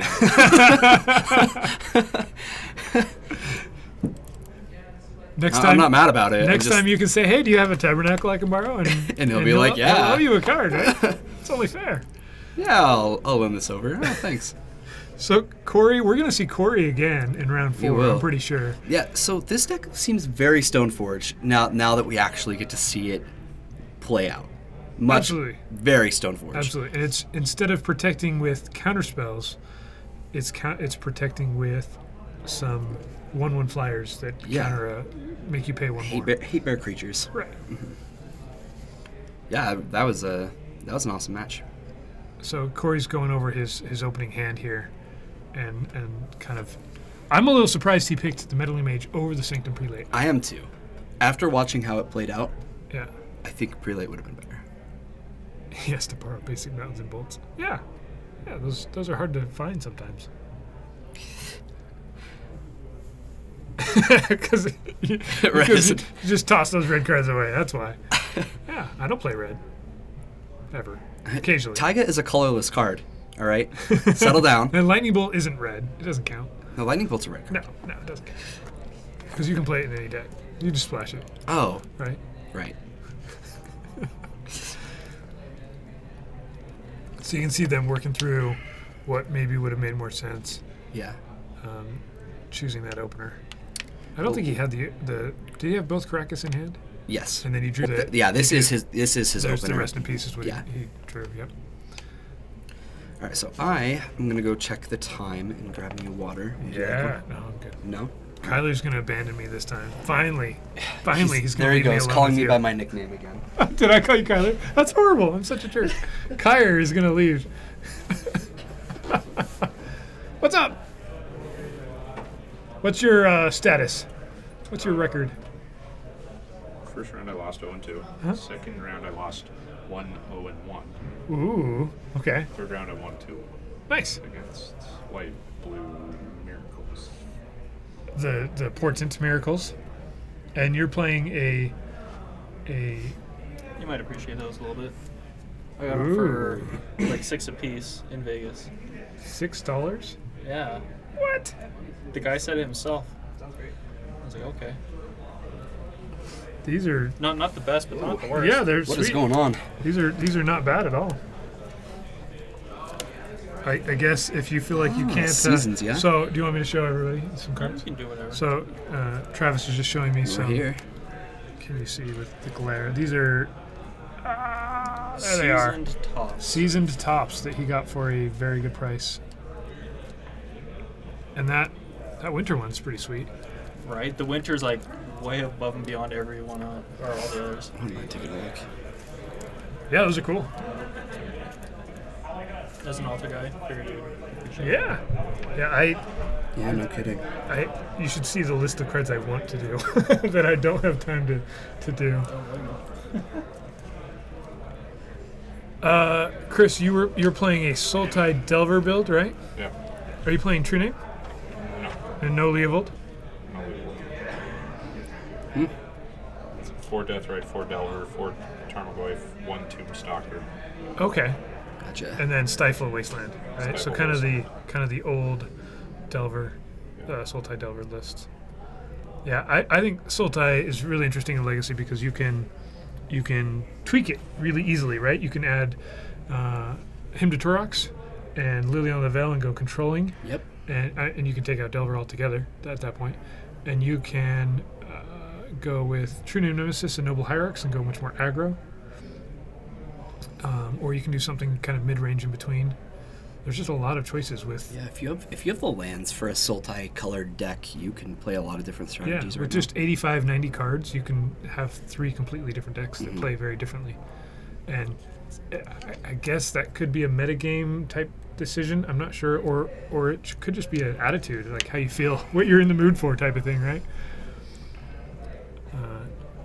These guys still discussing their decks. How much time do we have left? Kyrie? Oh, we had 7. 7. So I think we were like, Yeah. I don't know, probably like 5 minutes. We're pretty close here to round 4, so we'll jump back to this camera here, show you our goofy faces while I rearrange things. So you're gonna stick around for another round? Yeah, sure. Thinking about it? Yeah. Play one more. Who doesn't want to play For all of the course. marbles. 4 rounds? Yeah. It's top heavy, Gotta right, play on more Tuesdays Magic. here. Yeah. So you have to. If you get 2 wins, do you prize? Yes, you do. And 2 wins. I think you get a pack, maybe 2. I'm not sure. It's been a while since I've played on They Tuesdays. were, I know. They're talking about switching it Yeah. Something a little different. Enough people that wanted to. to have everybody get some play back, but I don't know. I think it's still in discussion. Dropping frames? We don't want to drop frames. Boo. Oh. Boo. Well, I mean, we're simultaneously casting the 3 different things. Mhm. I don't know why. I don't know enough about their setup to know why they would be dropping. I can close things, but that's not going to help. Not a lot. Oh, Anyway. we're really jumping, aren't we, guys? Yeah, we are. I apologize. Well, it's actually Kyra and I are just jaggedy motioning and talking really. This is how I always move. Get used to it. That's what's happening. I'm sorry, guys. So we've got one more round here. We also have probably some Legacy being shown. You guys showed Legacy last Friday, right? Yeah. And yeah. so- we show every Friday actually. Yeah, that's what the plan is now. It's just Legacy on Fridays as well. Just Legacy. It's what you Just- guys want to watch, right? Just Legacy. Unfortunately, I don't think next Tuesday we're going to have a stream because of this little conflict called the 4th of July. That is a conflict. Yes. So next Tuesday we will not be streaming. I'm sorry. Yeah, I don't know how it works, Jorgensen. I just come and talk to you guys. The restreamer does it, huh? 24/7 Legacy. That's a lot of Legacy. So yeah, Friday we'll have another stream Yeah. at 7:00, 7:30. Mhm. It's a little later start on Yeah, Fridays. and we will not be commentating. We don't commentate on Friday. We don't. Wish we could. We won't have it. Anybody? No. Casting? No. I'm just saying Oh. we won't. Us too. Oh, you did last Friday though. No, I didn't commentate. Oh, you I played. You played. Oh, for I a moment played. I jumped in and I think I saw you in here. Ugh, That's why I was confused. I'm gonna be playing elves on Friday, guys. I've tried playing this deck like one whole time, and I think I butchered my way into losing like 4 games in a row against. I think it was just a Deathblade deck that Calvin was just helping me by testing, and each game I lost by butchering my last play. That's well. Then you can learn from that, right? And that's what he said. He's like, "See, you're learning." I'm like, "No, I butchered the last one, and then I butchered the one before that. You don't understand. There's too much sequencing. I can't deal with this." It's not an easy deck to play, is it? No. No, I'd even venture to say that it's probably the hardest deck to play in Legacy. Now, I'm sure people have their opinions about that, and that is just my opinion from watching and messing with it. But I think this deck is harder to play than Storm. Endurance GP isn't the Vegas GP pretty much an endurance GP? Oh yeah. What was it? Was it 9 rounds each day, or yeah, 9 rounds each day. and then a top 8 after the Yeah. second 9 rounds. I played more than 10 rounds of Magic on each day that I played Magic. So Tell who's ever casting. So we can't tell him what he needs to do. Is he needs to not butcher the last play and just win, and then he'll be on stream. I mean, right? that is what happened this on Friday. I'm not sure if you watched Jorgensen, but I was not featured in the first match or the second match, and I don't get special treatment being a commentator. Well, I really don't. well. I mean, really. So No, the first no, two no special. rounds I didn't get featured, and then I played in the last round and I won. I'm gonna guess we're gonna have Corey. If you have not watched the last round of our Friday stream where I was playing, I strongly recommend going back and watching it. That game was absolutely insane. I was playing Esper Deathblade against Blue White Miracles. It was crazy. Oh, I'll butcher elves. I can promise you that, Jorgensen. I can promise you that I will butcher so round this one, deck. we'll get Kyra on stream, and we'll all be able to view your punting. Yeah, jeez, I'm not thinking that I can do well with this deck.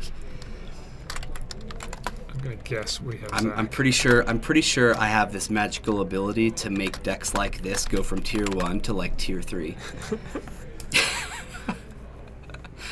The deck is awesome though. Really, really cool deck.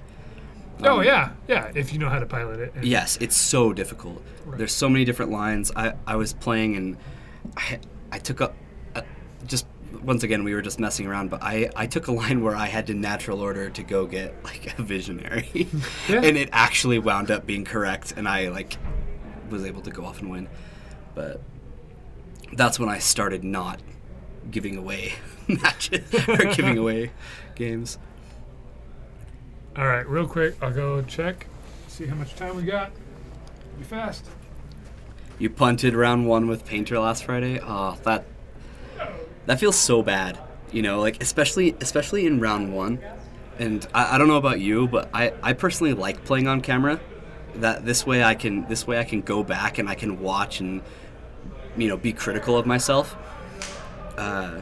So you lose round 1. It feels bad because it was your mistake, and then you don't have the opportunity to be on camera. Although I don't know if you feel like you like being on camera or not. Some people don't. Some people would rather not. I don't know if it's like a nerves thing or what it is. I don't find it any different. Dude, your Painter deck is sweet though. I will say that. Like I wish I had access to the things you did so I could play it. So cool. And then immediately turned it around and played every card you wanted. All right, looks like we're getting our last match set up. So hopefully Bryce can bring us back our bearings and tell us what's going on. Do we know who's playing who? So I was correct. We've got Corey playing this. He just said to me, "Did you see that top deck swords?" Yeah. All right, looks like maybe I got them switched. We'll quickly Okay. switch them up. So we've got Corey. Oh, did I just make that so it's never going to be found again? There we go. Here we go. Let's transition over this. So we've got Corey on this Stoneblade Taxes whatever deck versus Zach on his very quick blue-red Delver. And as our backup match, we're going to have Paul, who we just saw, versus Matthew. And I think Matthew's been on a Death and Taxes. Let's see if we can pull that up. Balls of Steel. We haven't seen a Death Shadow deck in Legacy yet here. No. Not here. It wouldn't surprise.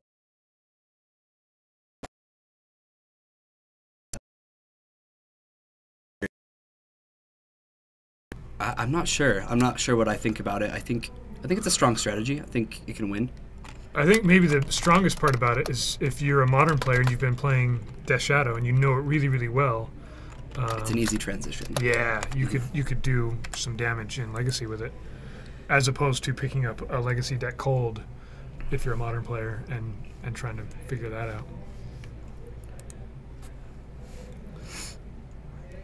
Yeah, it might be a little too easy to get punished for it, but I think the real reason not to play Death Shadow in Legacy is that the Delver decks are actually just better.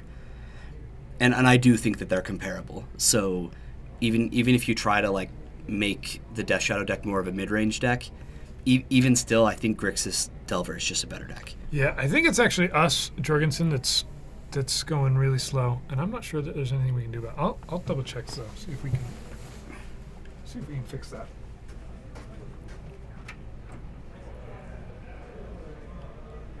Yeah, I'm sorry about that, guys.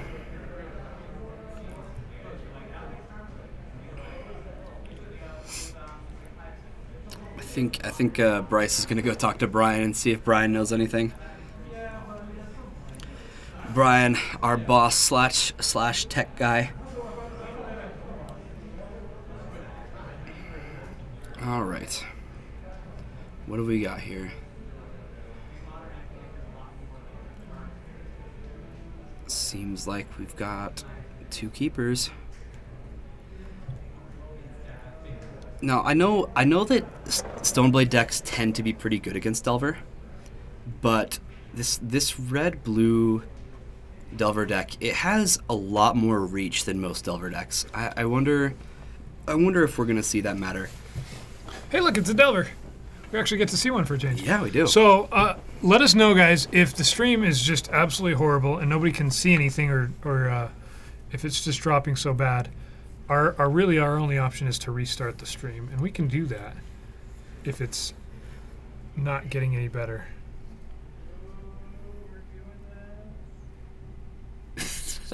Yeah, we did use up way too much bandwidth looking up future sight cards.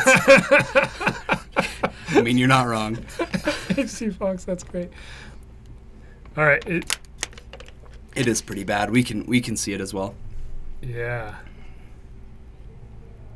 Can you at least hear our voices well, or are our voices just cracking up too? Yeah, sometimes the audio works, but the video just comes in horribly. Patchy. All right, should we go ahead? It's not unwatchable. Well, okay, yeah, between games, Sure. we'll restart the stream here. Fair enough. Audio's perfect. That's good. He just said we're perfect. That's what HC thank Fox you. said. Yeah, we heard it. Oh, and then audio is fine. Audio's fine. you walked into that one. Audio is perfect. Oh, thanks. Audio's fine. Oh, okay. So Brainstorm ate a Judge's Familiar. That's kind of an interesting gamble there. I guess you're on one land. You need something other than... He had a Daze. He could have dazed... No, he couldn't have dazed the Judge's Familiar. That doesn't work. No. I guess if he had done it a while ago.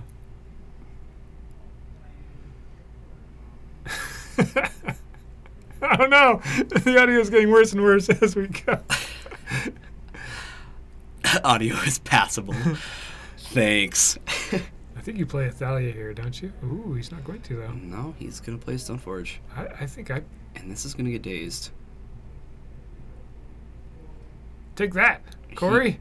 You don't get this stuff. Ooh, he's thinking about Sacking the forcing.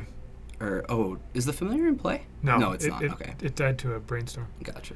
So he's gonna force the daze, and then he gets to go Stoneforge Mystical Yeah. searching. No helicopter. I want a helicopter sound effect that I can just start playing just occasionally, just to remind you all Oh of my goodness. Brian in here. Could you imagine Brian doing like on a stream with a soundboard? Well, he did have a day where Thank you. things were moving all around the Oh screen, my and goodness. yes, audio is passable. All right.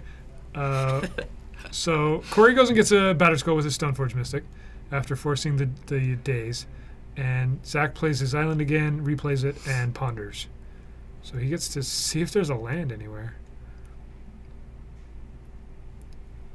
I don't think he found He's one. gonna shuffle. Ooh, he's Or did not he? gonna shuffle. No, He sees another he daze. just keeps it dazed. Interesting. I mean, he does have a Delver of Secrets, an insect beaten down, a flipped Delver. Yeah, but he can just put in Batter Skull. Right. So what is a daze doing? here? Yeah, I'm not sure why you keep a daze. And you know that's going to be the plan too. Yeah, we don't need any screaming No. follower sounds. I think we will eventually get some followers going through Twitch. Yeah, he's got a smash. No, not a smash. He's got a price to progress. Oh, does he have a smash as well? No, I see 2 price of progress.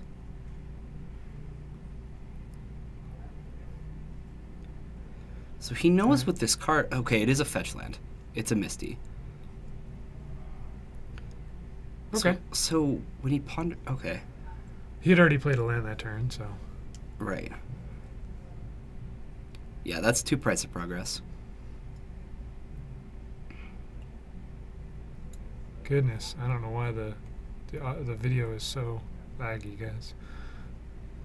I haven't seen it like this before. We're losing all of our precious viewers. Yeah, everybody's jumping ship. All right, so he's gonna fetch Volcanic Island, which just loves. Corey's got a wasteland sitting right there. We'd be Paranoid City.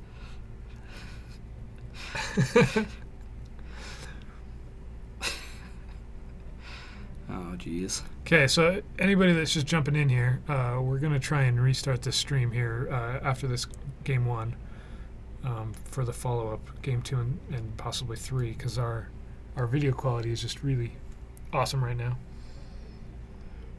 Or terrible. It's one of the 2.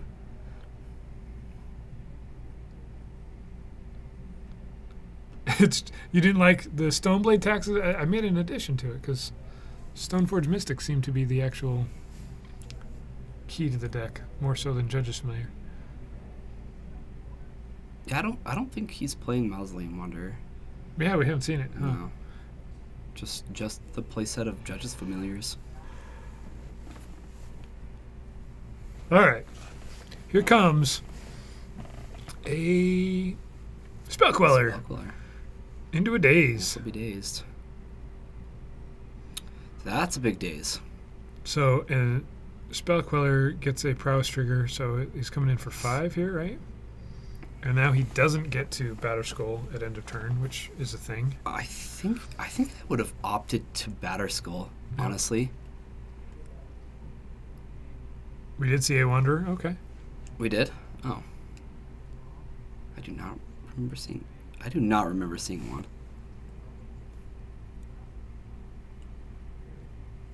I pulled one up at one point. So Yeah, maybe yeah, there was you one did. on screen. All right. So Zach's got, if he can land a bolt, which he can do.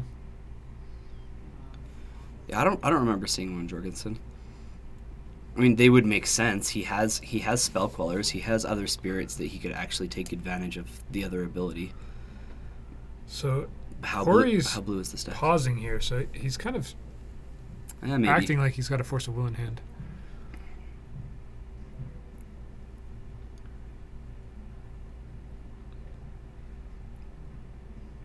And the stream hasn't gotten better, has it? We still need to restart it here. No, it's pretty patchy. Yeah, I could be wrong as well. I'm not sure. All right, so Brainstorm resolves. Zach sees a Force of Will and a Snapcaster Mage.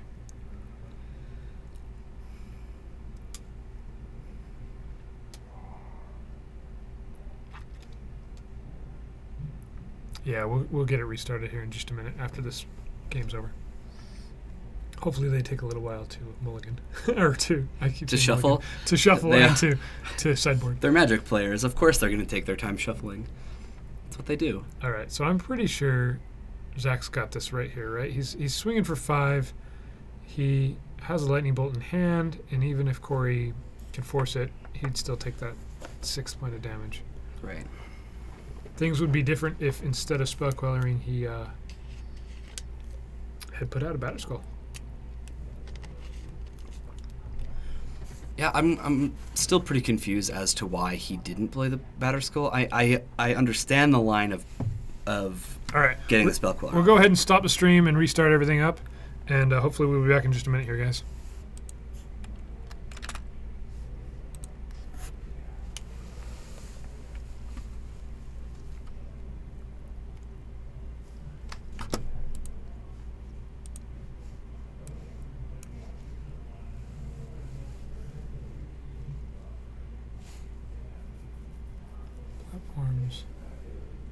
We got Twitch, and we got this, and we're not. All right, guys. Hopefully we're back. I don't think we are quite yet.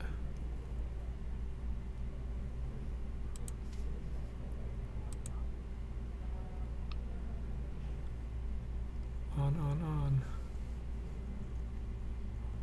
There we go. Yes, no, maybe. I see viewers. I see people.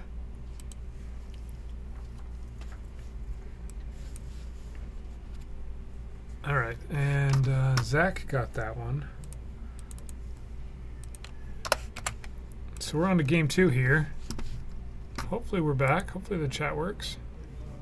This one's still saying offline, isn't it?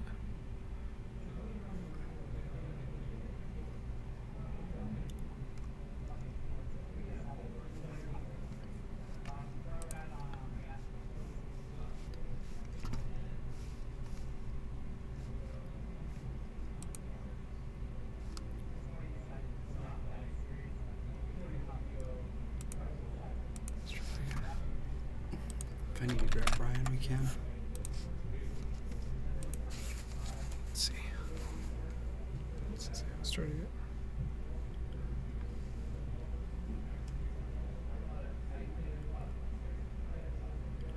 Ah, there's Yeah, somebody. We're live.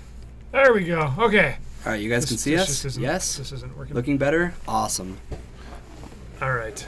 We figured it out. We just restarted Our screen stuff. still says offline, and then it's like showing that we have viewers. It's like, so are we back? I don't know. Yeah, Maybe. and this is our Okay, what we cool. want to see. Awesome.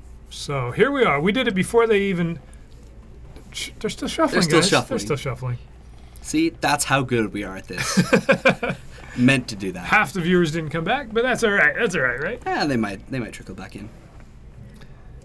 I would hope so, at least. So you got to see the end of this. This Delver versus Taxes Stoneblade thing. Which one drop is better, a Judge's Familiar or a Delver of Secrets? We need to know the answer. I have a vote. I don't know the You have answer. a, you have a small idea? I do. Huh. Wait, okay, how about Delver of Secrets, Judge's Familiar, or Deathrite Shaman? I mean... Well, okay. My opinion is different from before Deathrite Shaman came into the picture. See, Judge's Familiar, right? That's what you're going to pick. Ah, I knew it. I knew it. You know me so well. Let's see if Corey can see a land is what he needs, it looks like, in his opener. Oh, he's got one land, right? Might be enough. Probably not.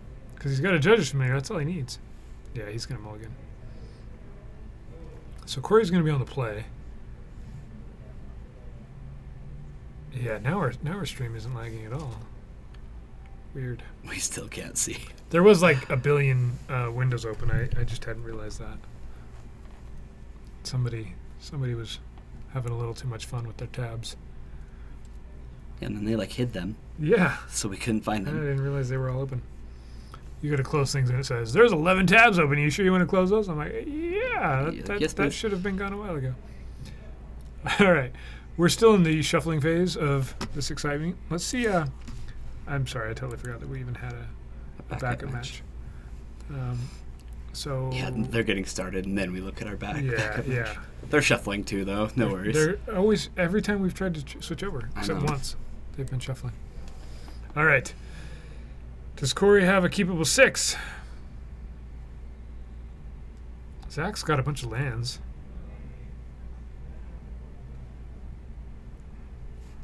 Oh. Uh-oh. Here we go. Corey's thinking about this one. Does he have a land in hand? I honestly can't tell. That's pretty brutal, having to go down to 5 against a quick Delver deck. Yeah, not something you want to have to do. But if he doesn't have If a he could- land... If you can Chrome Mox into like Sanctum Prelate early, Okay, he's got a source. There's a plains. he's gonna keep. Hope this Judge's Familiar is enough. I don't know if we saw a scry from him, did we? He may have just scried it to the top. There's a Delver. checklist D Delver.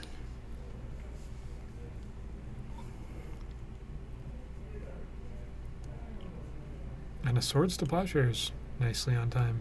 Yeah. I think you go land, swords, right? I think so. Play around days. Looks like Zach kept dazes in. At least one of them.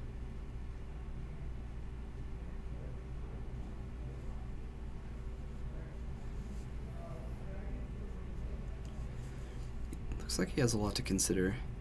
Yeah, if you can get He has- down a Jitte. He has a Chrome Mox as well.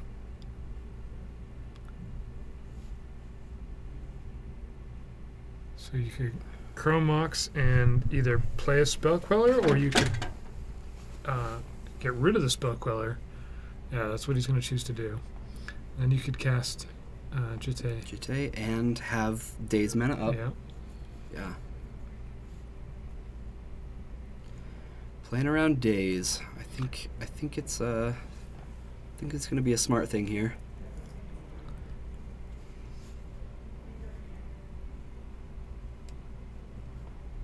So Zach, by thinking about it here, he kind of suggests he has something, right? Either a force or a daze. He also has a Pyroblast in hand. Yeah, that's not gonna cut it Not against with- against Jitte swords. Right? Not with all islands in play as well. Yeah. All right. Ooh, So so he doesn't daze this. interesting. So Corey does have a Judge's Familiar, which kind of throws off days, but Yeah, it does. I still feel like that would that be was a his last fine- card in hand, though. So Fine trade. yeah, I'd rather get his creature off the board with a daze than Yeah. It would leave no creature for the Jitte. And I think he So, would have. Zach can Pyroblast the Judge's Familiar here if he needs to. Yeah, he can. He probably will. I would assume that keeping Jitte from working is high on his priority list. Yeah, there I think I would have dazed as well as a way to. Oh, okay. Just smash that. Smash the smithereens. Okay. Yeah, we'll counter that. Sure. Yep.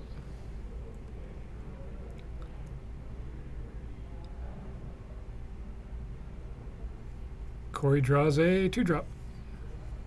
It's called a Meddling Mage. So this is kind of interesting. He needs to react first. He's going to pitch that daze to a Force of Will. And then Zach's sitting on a Pyroblast, a land, and a third card.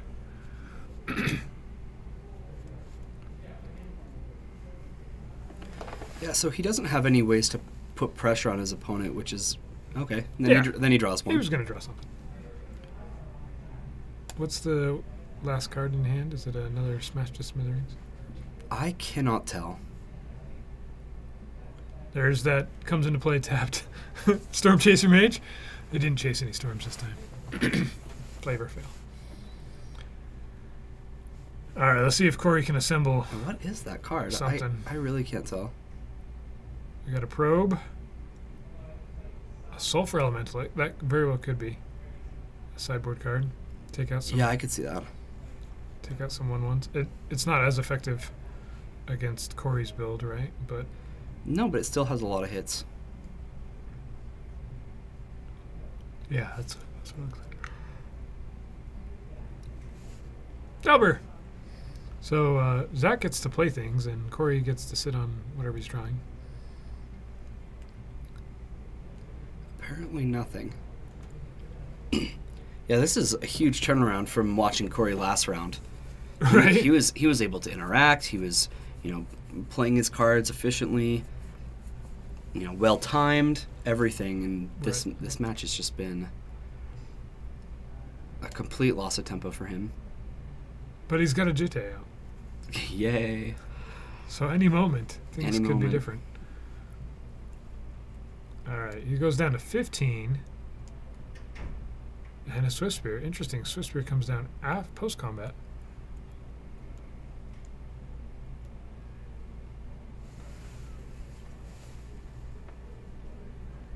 All right. Third top deck. We get a He keeps looking at them and then just placing them in front of him. It's kind of a bad sign, isn't it? Yep. That's the third land I've drawn. Brainstorm is going to flip a Delver over. Oh, here we go. He's got a true name. Force of will. That's brutal. Yeah. That true name with a Jitte possibly equipped would have been doing some damage, but Plains stops that. Zach sees cards that do things, right?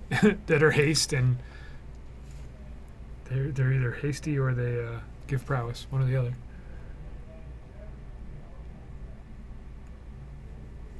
Yeah, I think there is something to that, right? He's got a Chrome Mox and 2 planes, and it's not working.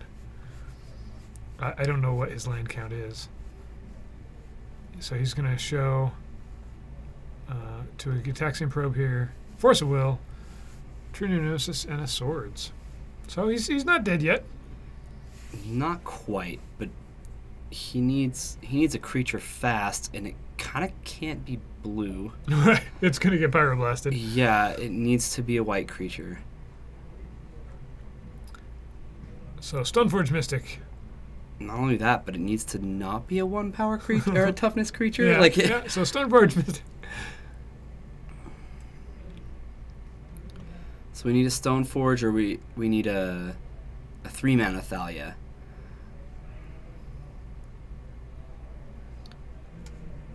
He's tapping some mana. It's a Spirit of the Labyrinth. That's going to die. It is. I think that's a 2/1. Oh, he can force this Yeah. if he feels like it's It's super no. necessary. Doesn't Sulfur Elemental have sudden? This is the one with split second. Yeah. That's right. I don't think you can counter a Sulfur Elemental. So it has flash and split second. Yeah, Means you're he cannot respond. absolutely right.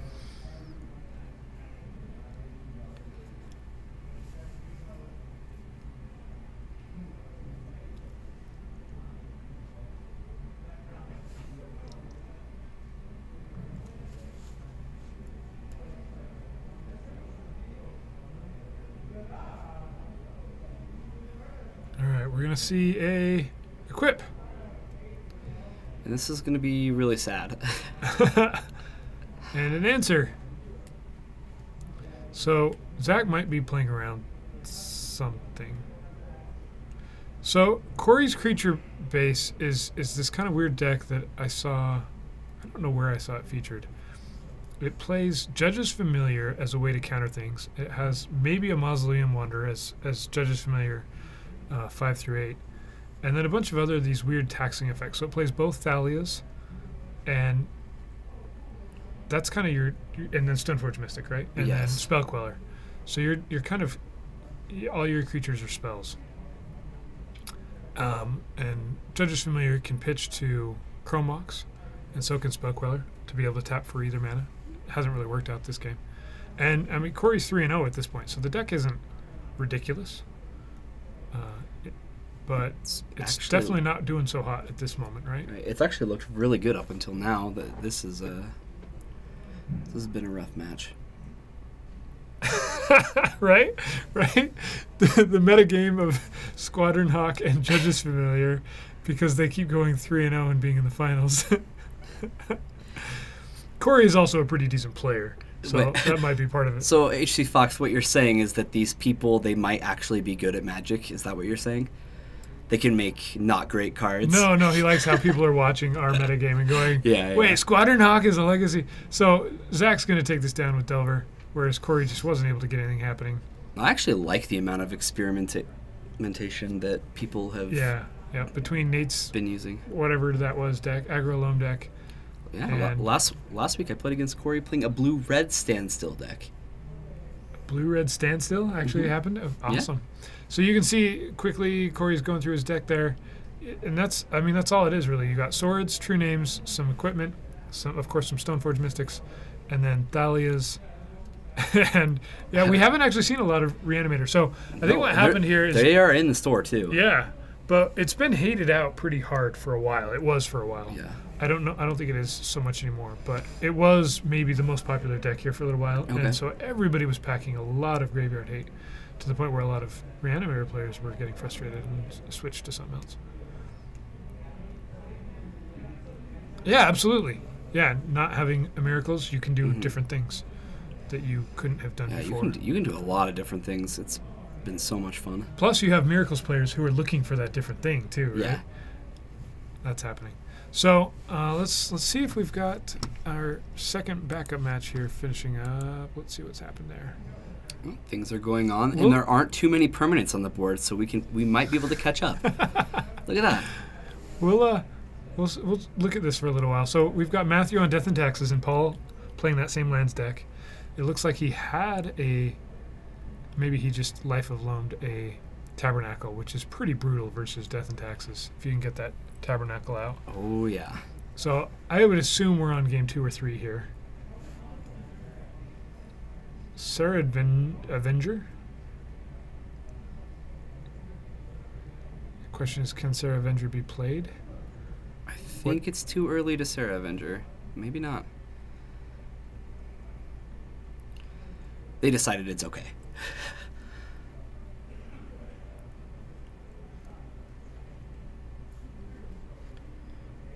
All right, so are we going to see a Loam?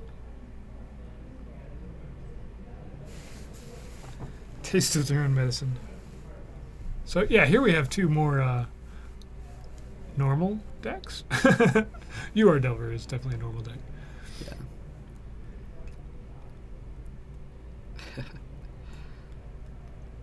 So okay, so I can see what's happening here. Matthew surgically extracted Life of the Loam from Paul, which changes things quite a bit. That Tabernacle in the graveyard is not going to be coming into play anytime soon. No. So a little bit more interesting. I do know that some lands decks like to play with a Crucible in their main, but I wouldn't expect it. To be honest, I wouldn't expect it. Yeah, maybe out of the side. Yeah, out of the side, yes, I would expect there to be at least one. So Sarah Avenger is, you can't play it on the first, second or third. Or right? third turn, correct. Which means it must be turn 4 when he casted it. We'll look at this really. Oh, yeah, really let's look at the pretty one. Champs promo. It's only a $100 card. Come on. Oh no, we won't. We won't look at it for some reason. It's showing up behind. Because we closed everything down. I'll get it up here. Gotta do some fixing. Ta-da.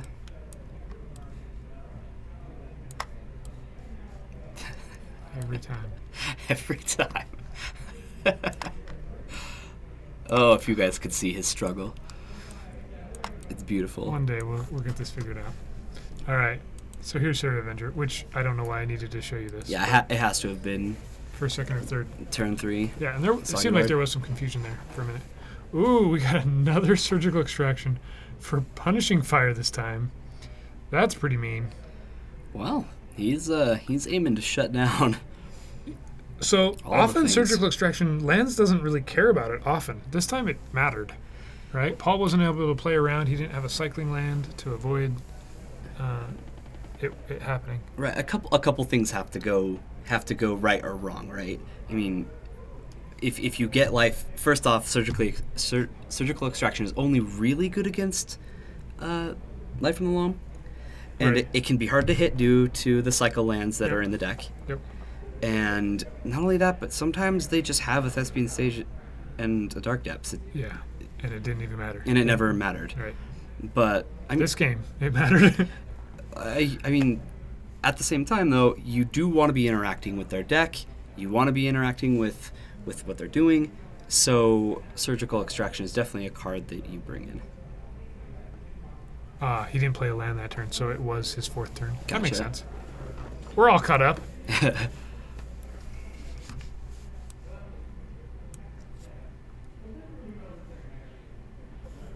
Sarah Avenger transformation. Seems like a crime. Yeah. Such a crime.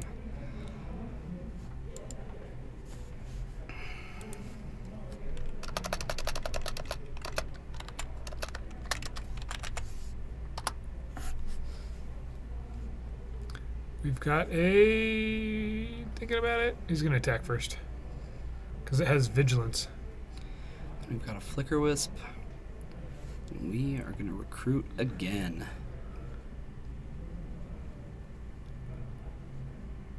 Okay. Goes and finds a Revoker.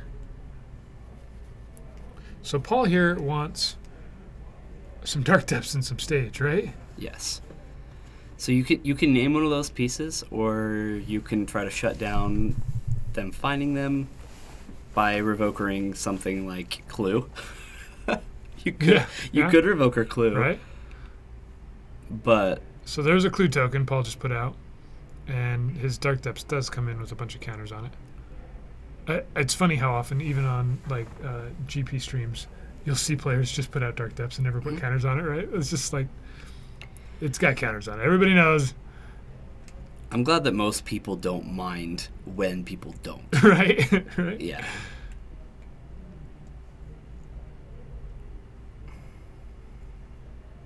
So we have a Sanctum Prelate. Where is this Revoker going to go? Maybe over here.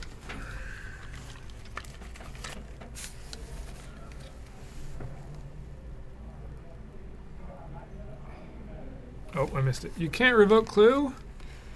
Aw, that's rude. 'Cause it's... And you can't... Oh, can you really not? Guess I needed to take a look at the wording. Oh, you have to name a magic card.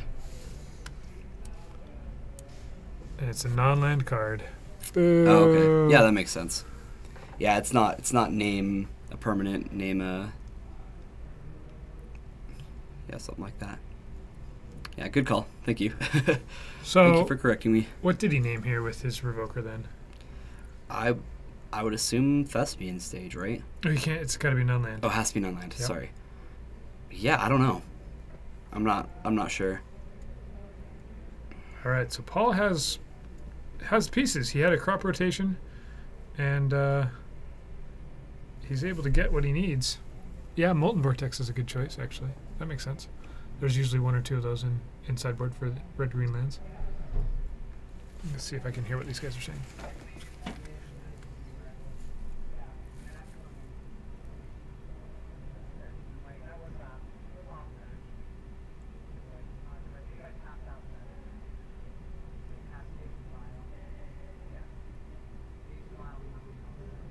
Okay, so he did name Molten Vortex. Sounds like there was a little confusion there.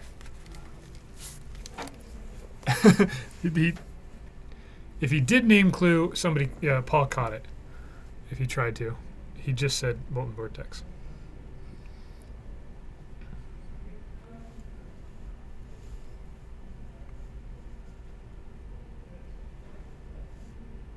So Paul's going to pass.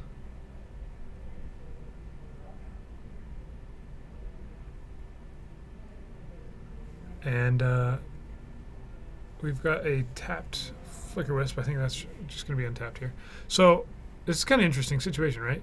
Matthew's got some flyers that can block. Yeah. He's got a Vial just recently out, ticking up. He's also got a Caracas out, though, right? So Yep. Paul's got to deal with that first. Yeah, he has a lot to deal with. And he's only at 8 life. Neither of the flyers really matter to Matthew. Plus Caracas means we have to find a Wasteland / Ghost Quarter, and then we have to attack 3 times. Yeah. That's not going to work. So Matthew's gonna decide to attack here, and this is our backup match, so we've got it as 0-0. I'm not sure what the game count is on this one. I'm sure it's not game 1. It's not. They've shown sideboard cards. All right, so Paul's gonna pick up lands.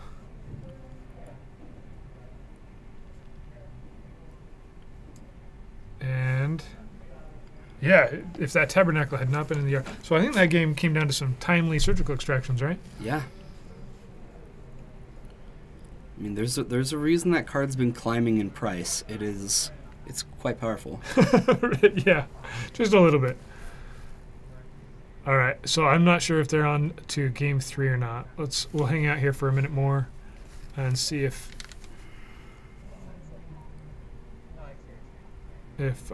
Paul is re-sideboarding. Then I assume that we are, as opposed to putting cards back. It looks Awesome. like So it looks get like to we have see one more game game. 3. Yeah.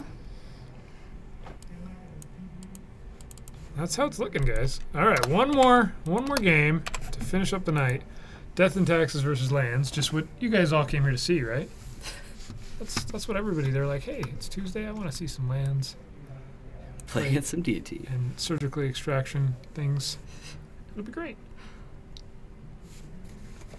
That's why I'm here.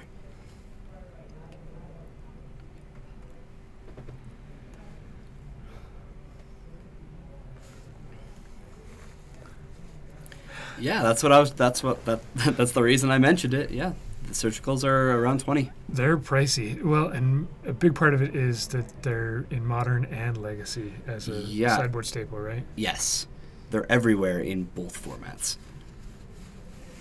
Most people don't need more than like 1 or 2 of them. However, so many decks play them that even you don't have to be playing black. People like playing with bad Magic cards. People like playing with Magic cards that are free, Yeah, that you don't have to pay any mana for at all.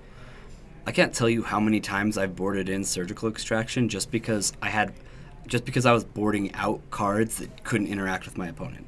You know, I'm just boarding in things because I'm like, well, this does something, Right. and then what I'm boarding out does nothing. And so this is something I like about surgical extraction, is it's kind of usable in some way, no matter what. All right, we'll get a look at their opening hands here for game 3. We have 2 players that play Enchantress. I haven't seen them here in a little while. We had 2 Enchantress players for quite a while though. Yeah, 3 weeks ago, there was an Enchantress deck that we featured once or twice. Yeah. But we haven't seen them in the last couple To of the weeks. point though, where when we had 2 people out of the 30 or so that were here, it almost was like a major part of our metagame, right? Like Right. you were likely to play against it as opposed to it being a rogue deck. What's up, y'all? How are you, sir? Well, I just got poisoned out, so By I was- by I some was- infect? I was on the receiving end of some poison. So, yeah. Yes. I think surgical does sometimes Yeah. get thrown in when it Absolutely. doesn't need and misplayed, right? Sometimes it gets played on cards that Is don't this our need it. You Yeah. This is our backup match. You see what they finals. just said about you? What happened? Guys, don't be alarmed. There's a bear standing behind you. Yeah, and all the forms of that. Yeah. I think this is the part where you're like, rawr. Yeah. So we found that if you don't acknowledge the I'm a bear- 2-2 for 2. Or a 4-2 for 2, depending on what's it. Absolutely. I mean, surgical. Or 3. I've had surgical be a complete game winner, and there are other times where people will surgical me, and I kind of just squint and go, you shrug. why is that? You just wasted a card. Yeah. Why was that even brought in? Yeah, you said that against me on that Sunday we played. I Mhm. brought in surgical, and I was like, Yeah. well, what does this do? Yeah. yeah, it was a mistake. But hmm I've seen that so much in standard. Like, Ooh, it looks like not that I've Matthew played doesn't have any standard in a white while, sources but- in hand. Savage Punch. Punch. Oh, jeez. This is a real card. Savage Punch. it is a real yeah, it card. is. Yeah, from He just punches a bear. yeah, it's Sarkhan punching a bear. Oh, okay. He did have a white source. All right. Oh, that's good. That changes things. Yeah, sometimes cavern you can't tell that, but like that it's a cavern in the hand In the with hand. ports and wastelands. So now, Canlands. wait, is Sarkin punching a bear, or is the bear trying to lick Sarkin? Which is happening? Here? Which is Savage Punch plus Baleful Strix? Yeah, you Can't can't lose. lose. Yeah, You just win. especially if you're ferocious. There it is. All right, we've got a Mother of Runes versus a Taiga. Exploration, maybe? Crop rotation? What's it going to be?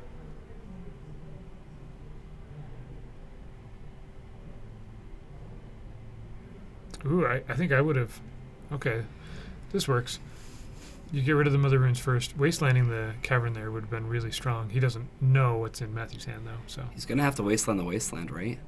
Or is he? Should.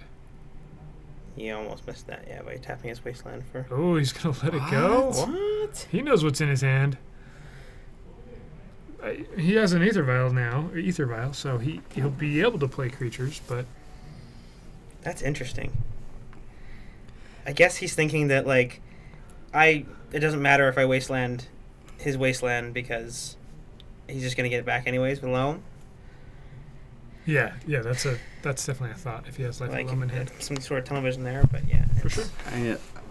Another thought may just be he wants the wasteland for. So you can play 4 mana. two things next turn. Ooh, no white source though. Or just to interact with Dark Depths. Yeah. He's got Rest in Peace in hand. Oh, But jeez. Vial doesn't put Yeah, out UMTG recipes. bought a card. It might just show up right there on screen. It might. Thanks, Jorgensen. They are the best, by the way.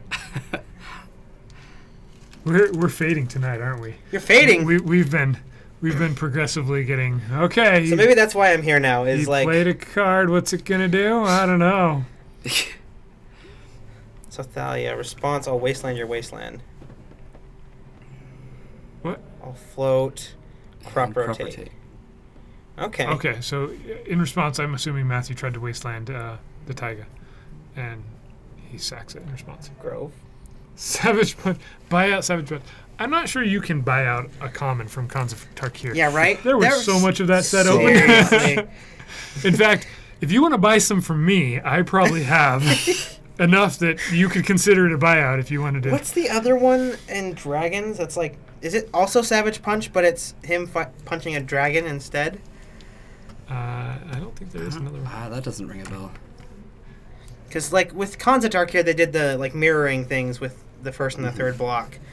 The Tormenting Voice, they did like one with Sarkon and like one with Ugin. Yeah.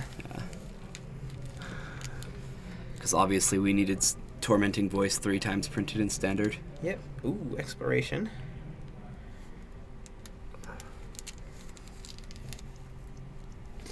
All right. I feel like the advantage bar is definitely in Paul's favor at this point. I agree. For sure. I think he was very in favor anyways because he's a Death and Taxes player. So like he knows and he's a very good Death and Taxes player. So he has all these he has Matt figured out. There it Oh, is. look at that. Epic confrontation. This card is epic, is what I'd. It's kind of a sad card, actually. Like for something that's an epic confrontation, it's a dude punching a what? What is he punching? It's Sarkhan punching a dragon. Okay, I guess that's supposed to be epic. And Sarkhan gets a little bit bigger, But it's and fight. he It's gets not to fight. It's not deal damage, though. So it's Well, I mean, fighting is you get to deal damage. So. well, no, but the other creature gets to deal damage back. Oh, I think oh, with oh. the Savage Punch, it's just I'm punching you, yeah. Yeah, and this is an actual fight. yeah. Takes This is a place. fight. Excellent. So, fight is a card. Is fight a card by itself? It's just. Is there a card called fight? Nope. There's pit fight. Maybe that's what I'm thinking of. It's a land, isn't? Oh no. Pit fight. Yeah, Oh, that's right. Pit fight costs 2, and they just fight each other. Yeah. Epic confrontation also costs 2. Your guy gets a little bit bigger, and they fight each other. I mean, one's a pit fight, one's an epic confrontation. I think the card maybe is a little misnamed. So how did Matt get a planes here? Did he get ghost quartered? Yes, looks like it. Well, now that's unlocked his. Yeah. He doesn't need to play Rest in Rest in Peace. Peace, though. Yeah. It's unnecessary. I mean, there's only like a Punishing Fire doing its thing. Yeah. You don't need to play Rest in Peace, though. It's Nah. unnecessary.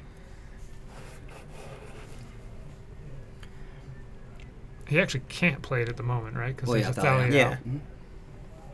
I thought you were just teasing. There's a card called Flight. You're absolutely Yes, right. there is. Which, with my tenacity to add L's to words that aren't supposed to have them, flight. It's Prepare to fight. Yeah, there is. No, yeah. I was thinking of Pit Fight. No, prepare to fight. It's That's a new one. yeah from Amonkhet where 1 and a white your guy gets +2/+2 in lifelink, and then the aftermath is a 4 mana sorcery. Fight. Fight!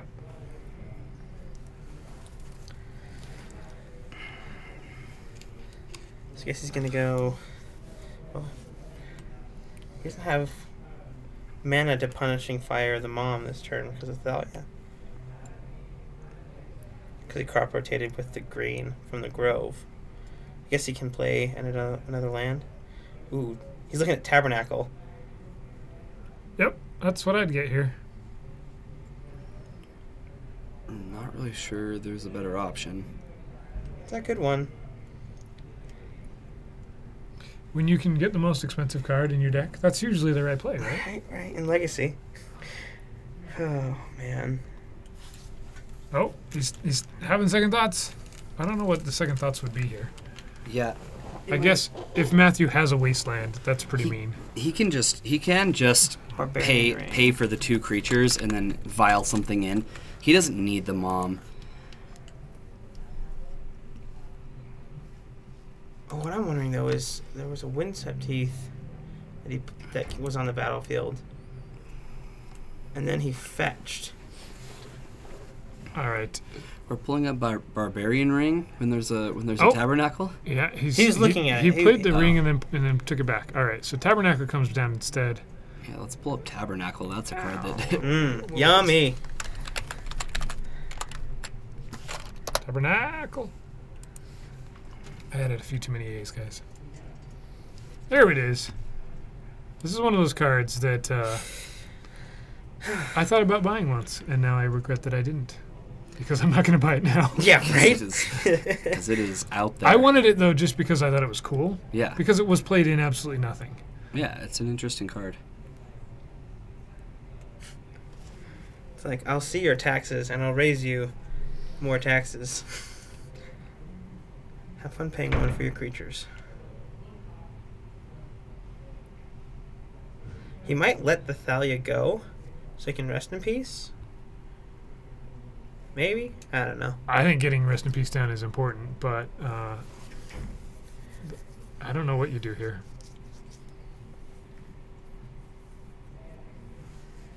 I'm actually not sure the sequence there. I think it looked correct to me. I didn't see anything wrong with it at the time, but I think Draws a swords. he crop rotated the Mazavith.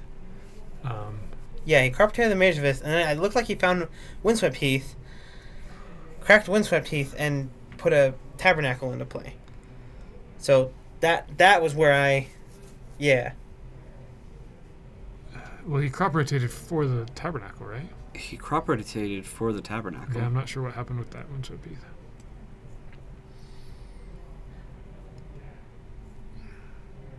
Yeah, right. It's right there on top. You're right. I'm not sure. Yeah, I don't know why it's on top, but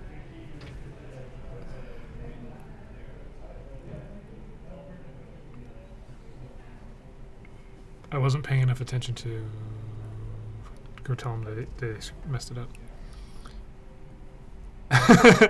Chat's going, where's this heath come from? I don't know. Recruiter gets. I was too busy pulling up fighting cards. He got the heath off the crop rotation, huh?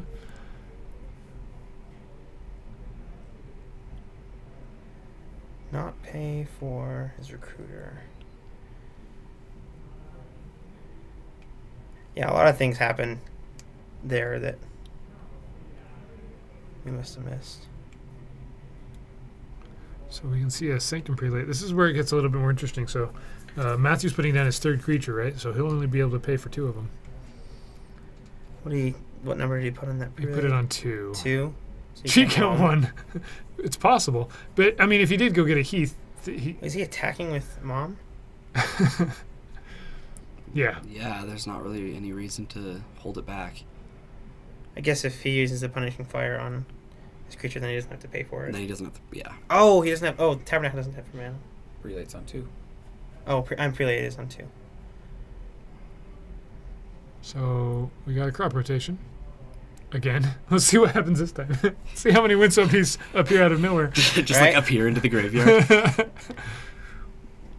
Are you sure he didn't have the Windswept Heath and then Like in his hand and play it? No. Preemptively? Are you sure he didn't? Or he did sack the Mazavith for sure? Yeah. And then if you played Heath and he just failed to find, I missed it. Chat makes it sound like he. Oh no! Like he played a fetch from his hand, then fetched a tabernacle. No, he.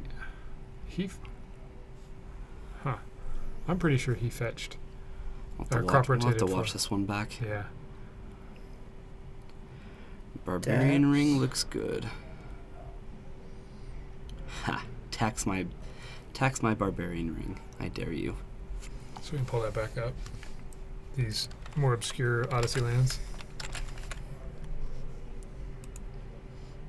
How'd your round go? Huh. All right. We watched on stream. Oh, not that one. You didn't have the best match there. Afraid not. That last game, yeah, didn't end so well for Corey, did it? No. I want to talk to you guys about that play in the first game. With your opening hand? No, Or- Spellcaller. Oh. Instead of Flash and Batter School. yeah. Flash and Batter putting School. Batter School Absolutely out. should have. Yeah. Yeah, we saw that though, but that was with our information. I Yeah. don't know Right. if you would have known. Well, I didn't know. Well, I couldn't know. Right. Right? No. And he could only have one card. And Days would be the only card to beat me because I Right. knew his other three. Because it couldn't have Force. Right. But he also had Pyroblasts in hand for a while there, so Mm-mm. he had him at that point. No, I He didn't. okay. I knew his other cards. Oh. Well, the question is like if there's one card that can beat that play, what beats the Batter School play? Yeah, you're right. Smash just And being that's the why I other want to thing. play the Yeah. Batter School because I can't actually think of anything besides like what they're one of Pyro or Fire Blast that could kill your Yeah. token. And he had And that's not Smash, what they wanna but be I don't using know if that he had on. him in hand. Well, he He didn't couldn't do have him that in because he hand. had an island. Yeah. Yeah. I don't know if it's that fun. Yeah, the Batter School seemed pretty unbeatable from that position, but both plays looked good, you know. Sometimes you just make the one that you feel like is correct. Yeah, I wanted to like play the Spell Queller so that because I wanted to use my Wasteland. And Well, put this it back match so the next here- turn. Well, it put them on a clock too, so I think it looked really good if it resolved, of course. Yeah, I'm not sure how that happened, guys. Sorry, I wasn't paying close enough attention when it actually happened. Everything looked good except there was an extra fetch just sitting there. But then we were too far past it to, I think, backtrack that far. Oh, way far past it. You guys saw it, yeah, and then by the time you brought it up, we were 3 turns past that point. By the time you guys convinced me something was messed up. So did Paul end up taking that down then? We got distracted. Yeah. Looks like he did. He did. Yeah. So I mean he finishes with 1 loss, and we had UR Delver take it down tonight, right? The Red Delver Blue Red went Delver, undefeated. Yeah. Mhm. Yeah. Oh yeah, I didn't. I thought he got crop rotation for it. That's how I thought I saw it happen. All right, guys. So we will not be, as far as I know, we won't be streaming next Tuesday, but we will be streaming on Friday. Yes. Friday Yes. Night Magic, 7:30ish, and for some more Legacy.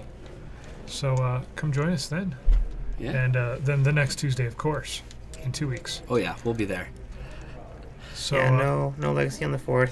thanks for Sorry, joining us, guys. guys. Thanks for putting up with our patchy stream there. I'm glad we were able to get that fixed.